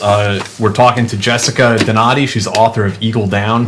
Please make sure you go and take a look. I read this book. It's actually a real page turner. I sat down and think I was going to read like 10 pages of it. And like 60 pages later, it really is a fascinating insight and very unique view into the war in Afghanistan that, just reading the news, and there are reporters writing about Afghanistan, but reading a small self-contained article, you just don't get the kind of context and feel for the conflict that you do from reading a book like this. And please subscribe to the channel if you haven't already. We have t-shirts, we have coffee mugs, all these great things. Subscribe to the channel, hit the like button, hit the reminder, the bell notification. Yes. Also, join our Patreon. $1 a month, I'm sure that you have some very... Gordon has a question, and actually it was something else that I wanted to bring up too. He's asking if you had any exposure to anti-ISIS K-ops in late 2018. And that's the whole thing that is, running parallel to this conversation, but intrinsically connected to it as well, is the rise of ISIS in Afghanistan. And I think that your probably the first writer I've read who like actually understands what that is and what it isn't. And I would love to hear, you expound on that. Sure. Well, the first that we heard of ISIS when we were in reporters in Kabul was the US was leaving, and this group of former Taliban declared that they were ISIS, and we would start to hear reports from around the country, these fighters in black clothing and, with these scary flags had showed up. And they were in such remote places, it was really difficult to verify who they actually were. And of course, the government was really keen to play up the ISIS thing. And the American officials who were invested in keeping troops there were also keen to promote the idea that ISIS was spreading, because if you looked at what was happening in Iraq and Syria, with ISIS taking over for the Obama administration, they were being told, well, look, the same thing could happen if you pull out in Afghanistan as planned. But just to give you an example, we decided that we would go and investigate this report about a training camp where there had been foreigners, were detected there, and it was in Farah province. And I think Farah is an extremely remote province. There's nothing there pretty much. It's on the border with Iran, and we managed to get out there on like one of the weekly UN flights because there's no way that you'd be able to drive out there. And and we started trying to, and the province was just like ended up being a mess. Like you get there and you find out that the governor is not really the governor because the new governor hasn't been allowed to move in. The old governor is refusing to quit, and we ended up speaking to like all of these farmers, at least they told us that they were farmers who had, their field was like near ISIS, and everybody knew exactly who ISIS were. They were some group of Taliban guys that had fallen out with the main group.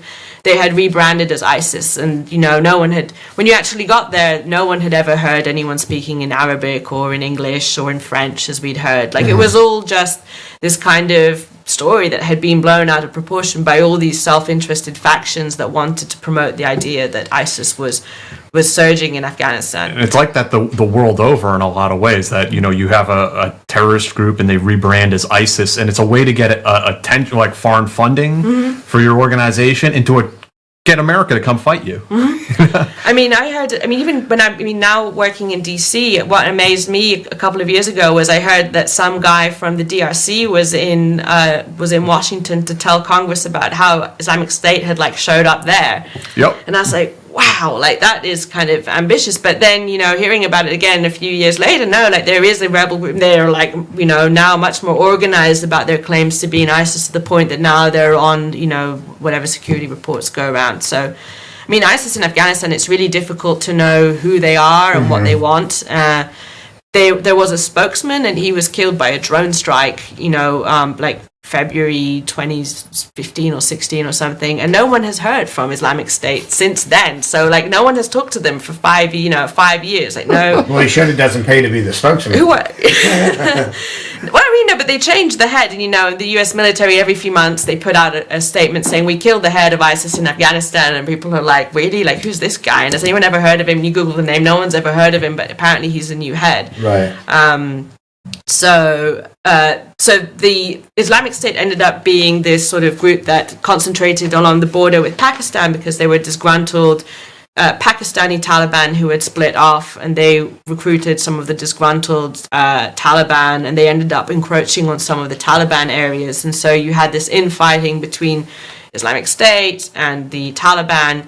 You ended up having the US and the Afghans organize these massive operations to clear ISIS out of these areas.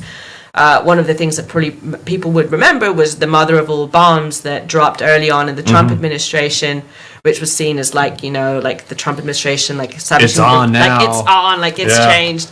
And so we went out when this bomb dropped. It was in an extremely remote area of Achin province. It was really difficult to get any information out of it. So in the end, I got in a car with a colleague at The Guardian and the photographer from Kunduz, and we're like, okay, let's put ourselves in disguise and we'll drive out to the site and see what's actually happening there.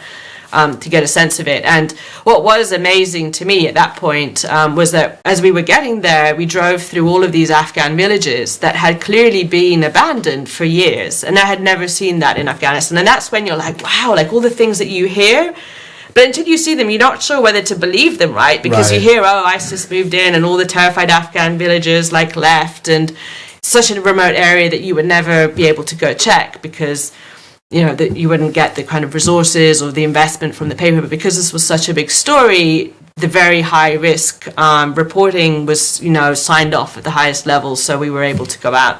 And yeah, these, like, you could see like the shops had like eroded and the mud huts had eroded, and it was a village that had been, you know, abandoned for years, and you could see the remnants of ISIS there. So clearly, like, ISIS were a real thing, but what did they actually want? It was really hard to say. And when we got there to the valley where this big bomb had been dropped, we just kind of drove into a group of commandos and an ODA who again were like, what are you doing here? You know, and we were like afraid that we were going to get shot. In fact, I told somebody who was at RS, I was like, you know, we're going to be driving out, and at that point we had a system where we would obviously, I'd be in a burqa, the local guys would be, you know, in Afghan clothes with hats and all that thing.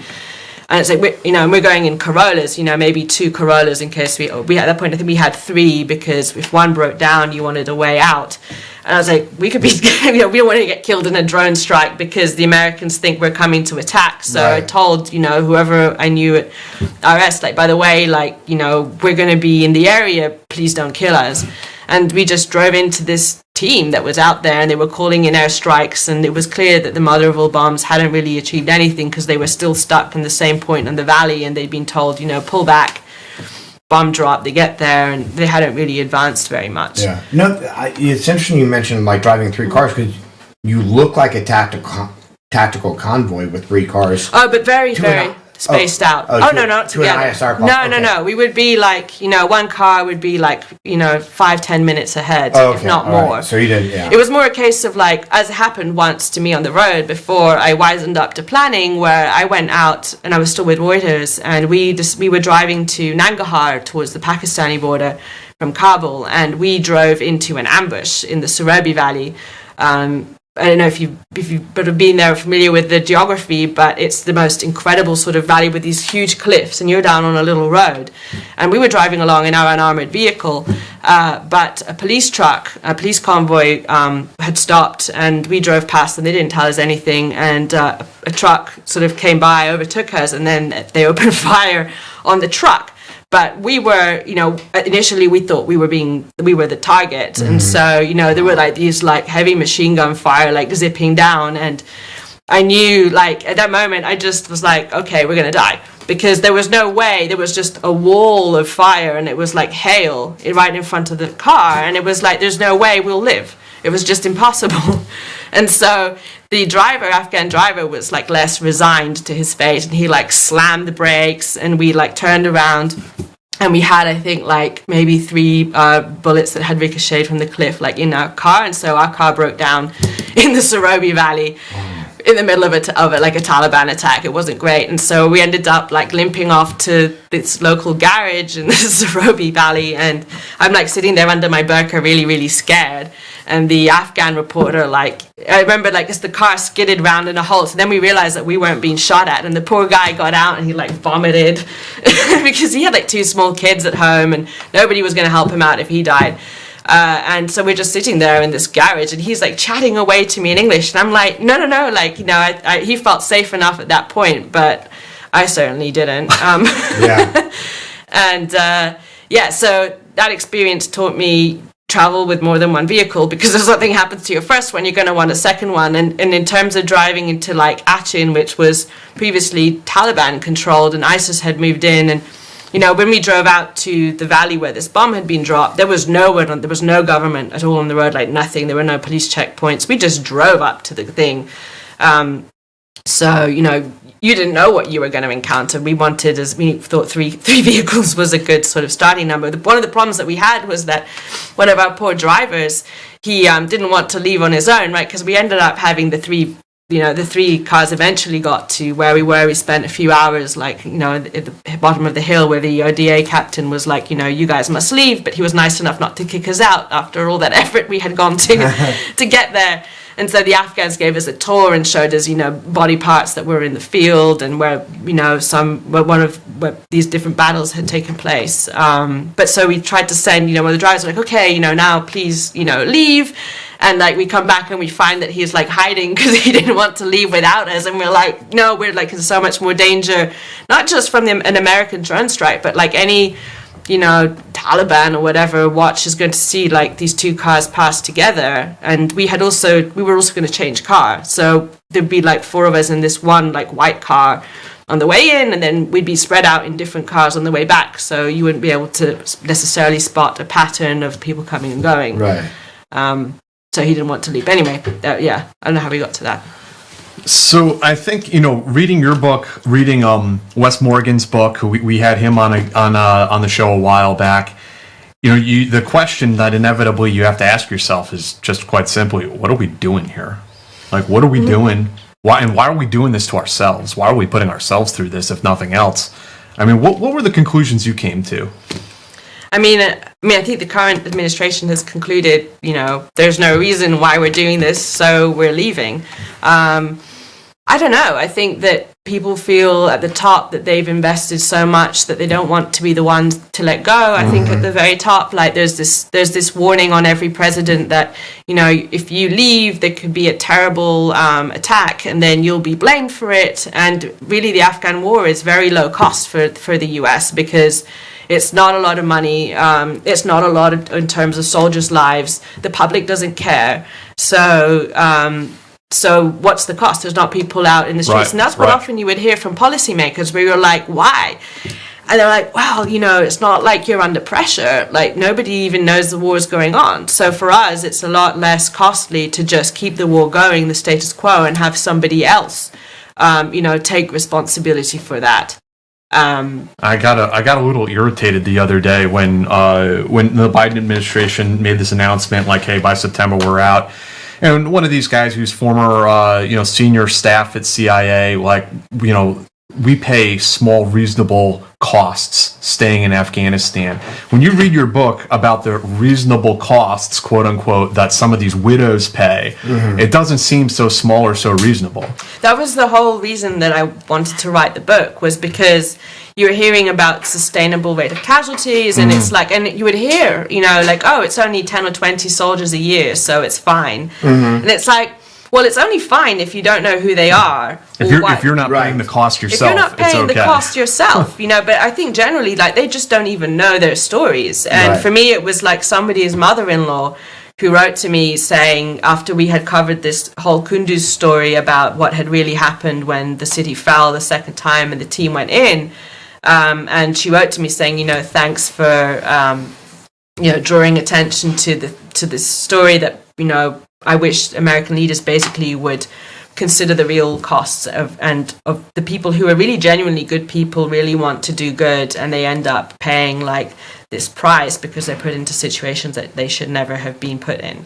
Yeah. So I mean, I think like if that's your takeaway, that's good, because for me it was just like, how do you make people care about the war and about the losses? And even if it's relatively few, it's still not worth it.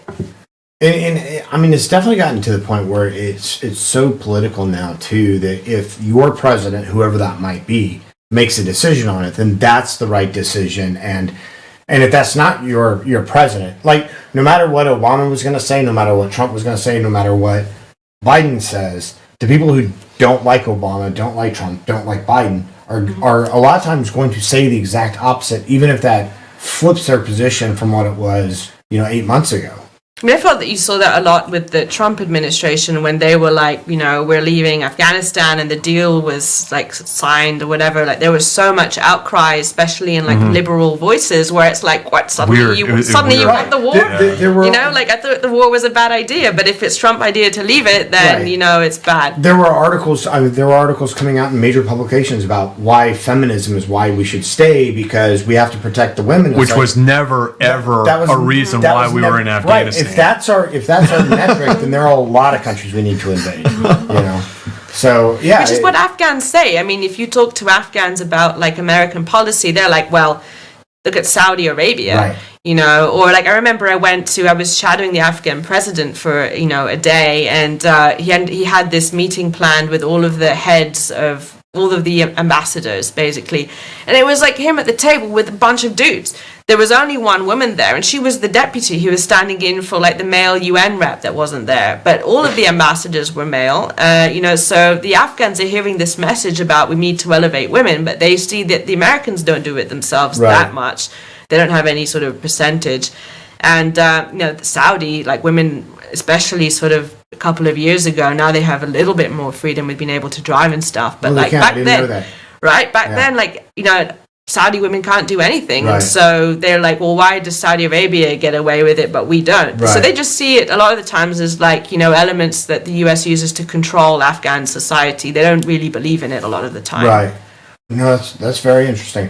I mean, I know that with Trump that the you know, a lot of the people involved with Syria were actually lying to him about the number of troops on the ground, and you know, and the effects. Allegedly.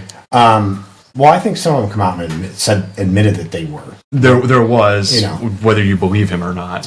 Fair enough. But did you find that there was, regardless of Trump or Obama or, you know, what's going on now with Biden, I don't know, but did you find that there was disinformation being passed up, like into the people in Washington oftentimes weren't even aware of what the ground truth was because somewhere in the middle?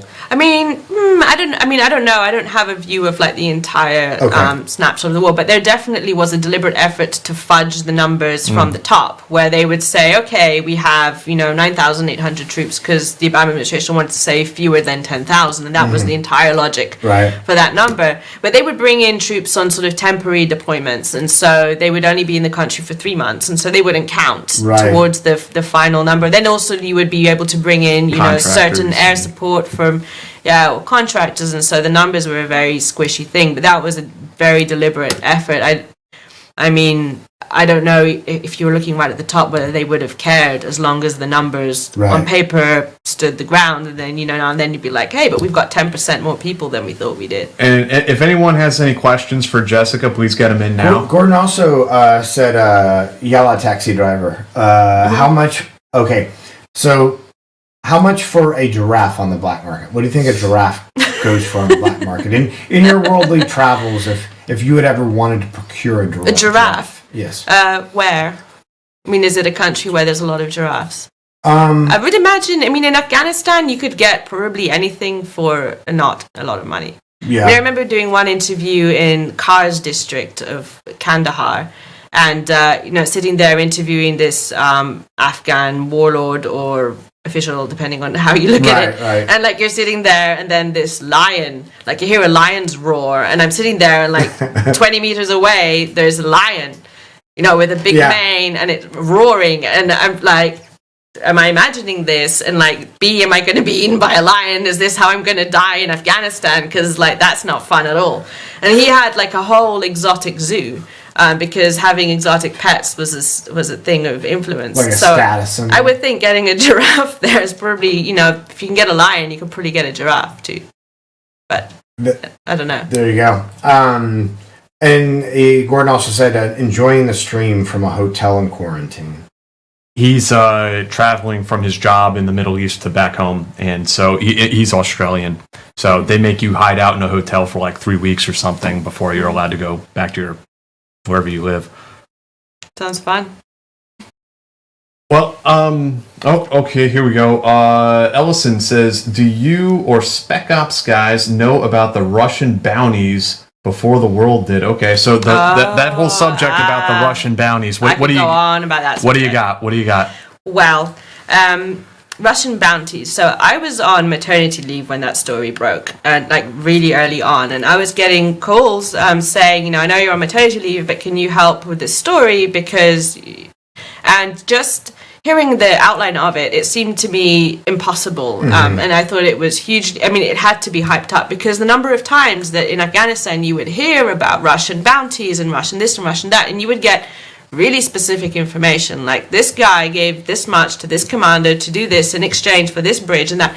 You could really pin it down, but at the end of the day, like the plausible deniability from the Russian side, was it really, you know, was it a Russian government person or was it a Russian contractor? Did they really have, it was just really never enough to put as a story. So when they came out saying, Russians have paid this much for these troops, it just seemed to me to be really far-fetched, especially knowing often how limited the information that the government did have on what was going on. And now that they've also released information saying that they're on the presidential daily brief, they rated it from low to moderate. Yes, which is in Afghanistan, that's not a good level of confidence to have. Low basically means, it's like a rumor. And I thought, I'll be just totally honest here. I think Michael Morell speaking to the New York Times and saying low to moderate means that analysts agree that the assessment is right. They just disagree with the sourcing of the information may not be great. And those are some weasel words you're using right there. Yeah. I found the story, I could be wrong, but just the amount of times that we've tried to investigate this stuff and that you hear about it and that you hear about it from people in Afghanistan who are also all looking at it. You never heard anything really plausible, like really 100% solid. And so the way it was and then it became obviously every story about Russia was like, by the way, are we not going to sanction Russia for these bounties? Right. Yeah. There's definitely that hysteria around it. And again, the politics, sort of what you were referencing earlier, Dave. When Trump was in office, this Russian bounties thing was a huge scandal.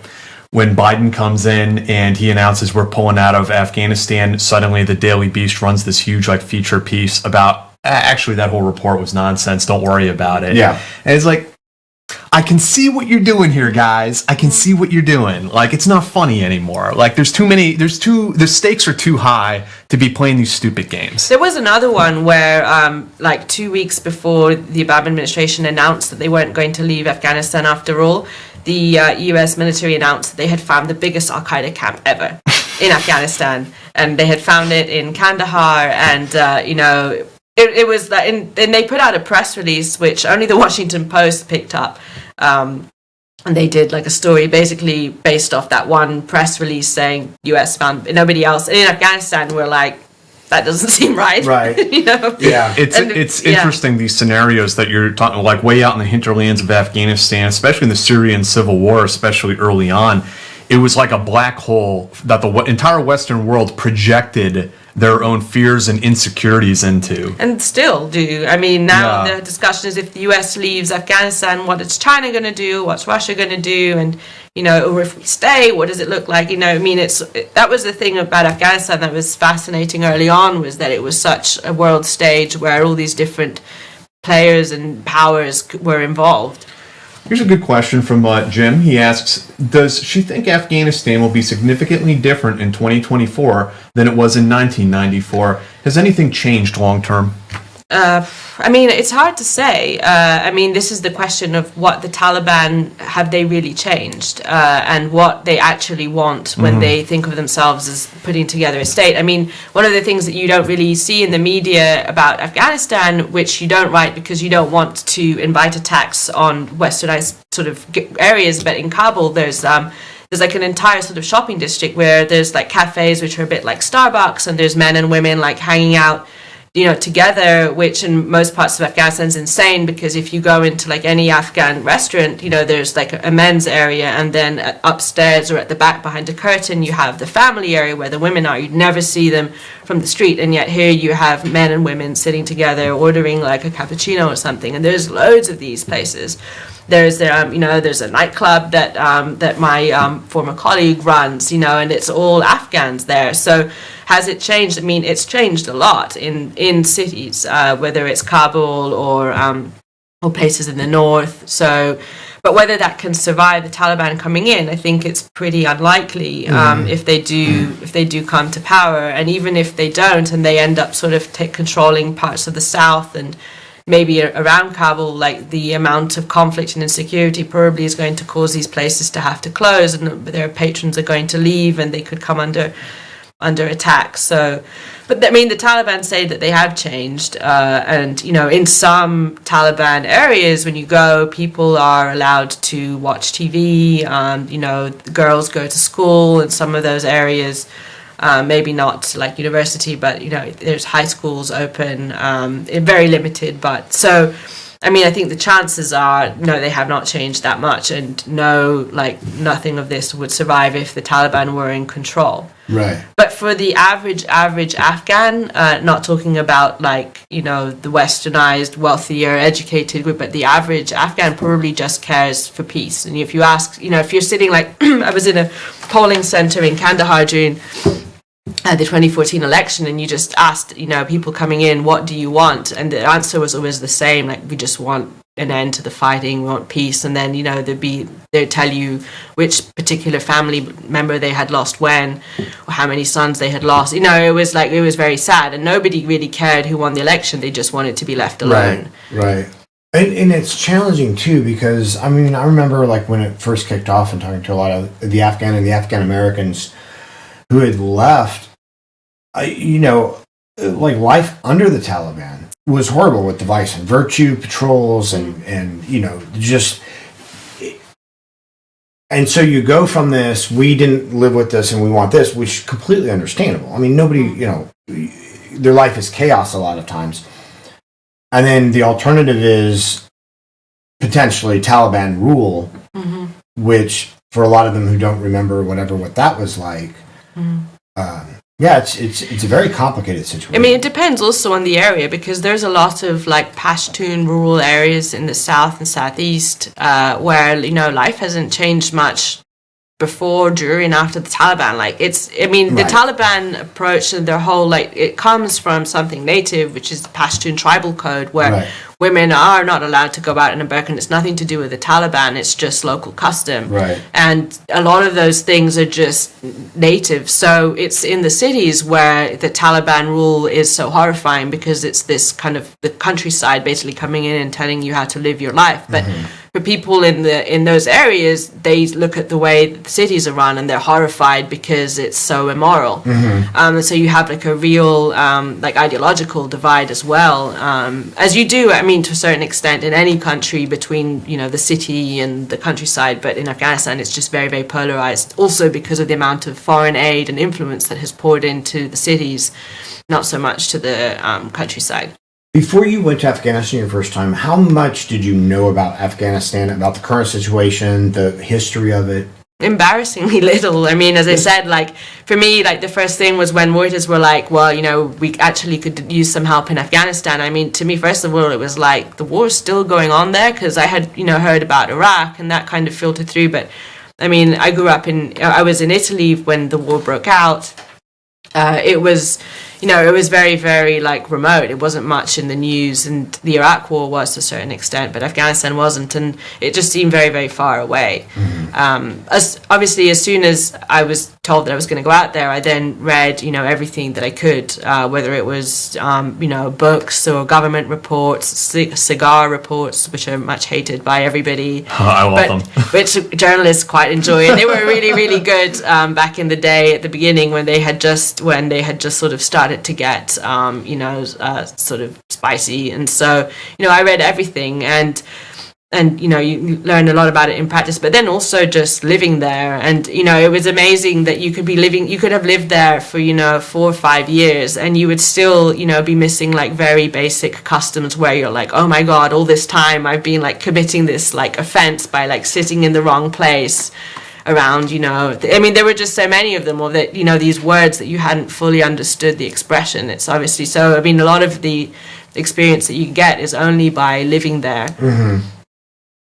What are some things that you feel that the media in general, and I'm just going to say the media, because there are always going to be dissenting voices, but got wrong about Afghanistan? I mean, was there a lot of misreporting, or was most of what you saw accurate? I mean, generally, I feel that the media's done a really bad job of covering just especially the latter years of the war, which I've followed.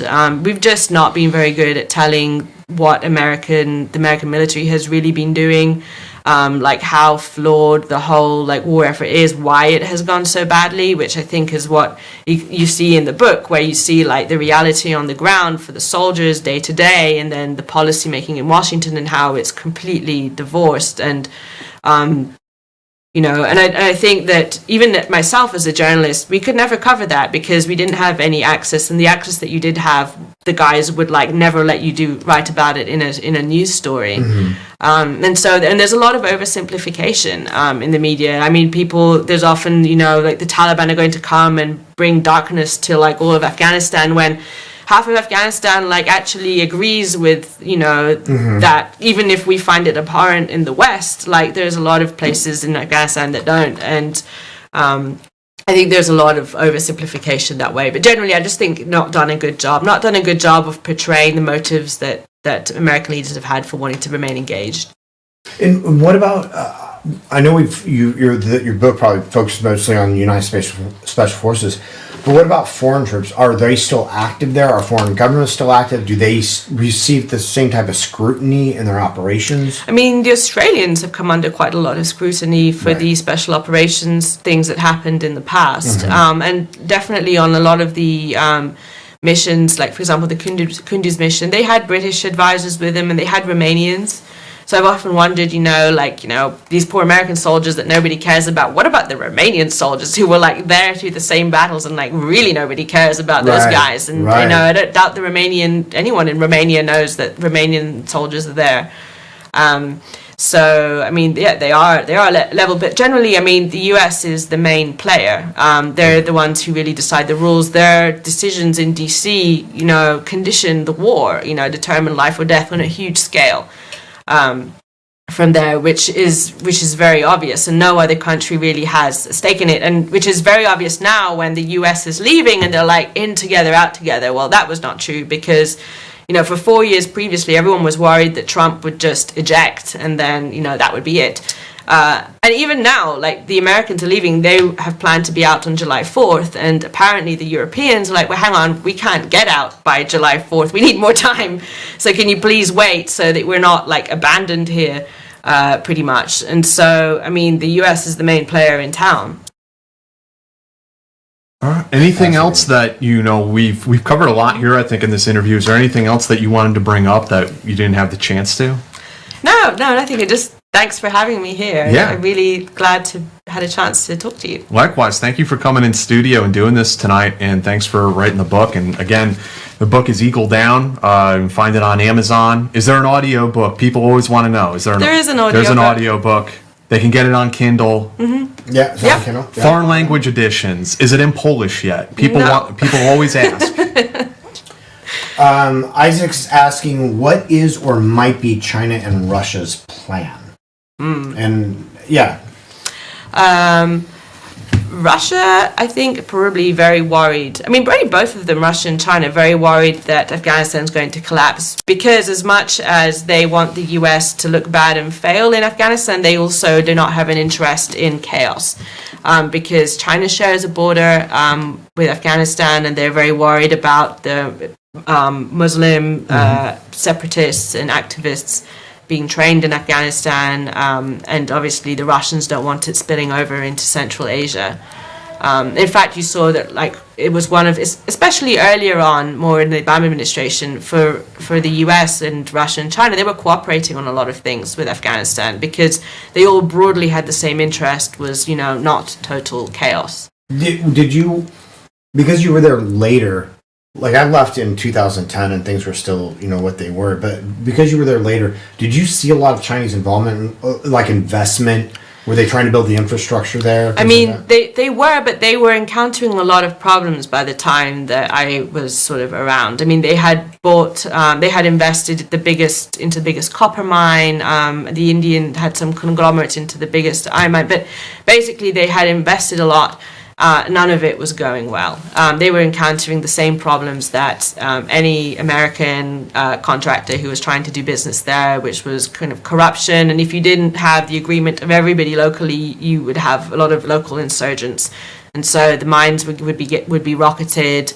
They just had a lot of infrastructure problems. So they never really got off the ground. They had this big oil and gas project in the north, and that never went anywhere. So I think that was probably, I mean, China did see an opportunity, maybe as they also invest a lot in Africa and other nations, but they didn't get very far. Yeah. How much do you think that for United States policy in particular, do we get it wrong because we don't understand a place like Afghanistan where it's so family, village, tribal based? The whole idea of a national identity is very hard to push in some of those areas. Mm-hmm. I mean, I think that you just can't build a country in your own image. And obviously, I mean, every country has its own like specific history and evolution. And you can't come from the US into Afghanistan, which is an extremely complicated country that has, thousands of years of history, and decide, okay, this is how you're going to do your judicial system. This is how we're going to bring in, 25-year-old lawyers to tell you how to do. And they have, ancient sort of practices and systems for dealing with disputes. Right. And to me, like, one of the things that was mind-blowing was that the Italians were put in charge of the justice system. And like, being from Italy, I can say this, the Italian justice system does not do well. And so you brought them in to like build the Afghan's justice system. It blew my mind. Yeah. That's amazing. It must have been fascinating for you because you had insight that neither Jack nor I had, because you were seeing so many different elements and getting so many different perspectives. Yeah. All right, guys. So next episode, we're going to have a guy who is Army counterintelligence on, talking about ferreting out spies around U.S. military bases. He spent some time in Afghanistan too. But anyway, we'll get into it with him then. And then the next 4 episodes after that, going into the summer here, is some people returning to the show. Mike Edwards on the 28th is going. He was in the Regimental Reconnaissance Company. Then Caleb Phillips on June 4th. He was my friend from 5th Special Forces Group. Talk about his time in SF. On the 11th, Mark Polymeropoulos, CIA. He's coming on for a second time. June 18th, Danny Colson, who's FBI HRT founder. He's going to come on. We are going to talk about Waco and Ruby Ridge. Yeah. It'll be part 2 for Danny. Well, part 2 for all these guys, but yeah. And then that leads into June 25th, our big episode 100th party. And we have a bunch of people laid on coming in studio. So that'll be fun. Yeah. So I think if you guys are back in New York for that time, you'll have to come in and thank you. And we'll bring the baby. Yeah. rum for babies. All right, guys. Thank you, and we'll see you on Friday. Oh, also our Instagram at the team house or the.team.house. Make sure you join us there. Oh, too, actually, yeah. Thanks for bringing that up, Dave. Because I wanted to give a shout out to a small veteran-owned business. They're not a sponsor or anything, but the Omega Project. It's the-omegaproject.com, and they make journals for your like personal training and your nutrition and sleep, and it like helps you track everything. It's a personal journal instead of just having a blank notebook.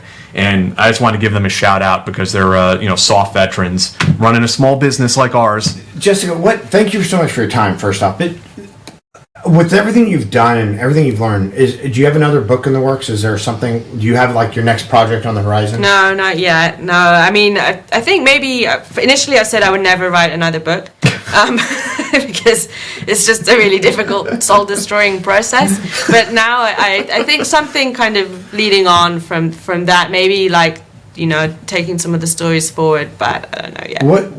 Just out of curiosity, I know we need to end, but what was in particular about this book, what did you feel was soul crushing? I mean, it's like quite a long, lonely process writing, and nothing you write is ever as good as you want it to be. Somebody told me books are never finished; they're abandoned, which is kind of how it feels. There's a lot of stories. I wanted to tell a lot more stories in it than I did, as I mentioned. And then obviously promotion, as is like super difficult and miserable, and you're always trying to promote yourself, and that's kind of embarrassing. So yeah, publishing is a harsh mistress. It's really So and was there ever a point in time, whether it was with whether it was with the soldiers themselves or family members or even Afghanis, that you felt like you were picking up a shield, like that you felt that like somebody has to tell the story? I felt that with a lot of the soldier stories, where I felt like a responsibility because a lot of those stories had never been told before, and they were putting a lot of trust in telling the story, faithfully. And even if you don't want to make, even if you're really trying to do your best, you could still, make a bad mistake or, upset somebody or be insensitive or miss something. And so I felt a lot of responsibility, and I really hope that I did the stories justice and that at least most of them felt like I did. All right. I think that's an episode. Thank you. Yep. Thank Eagle you, down. Dean.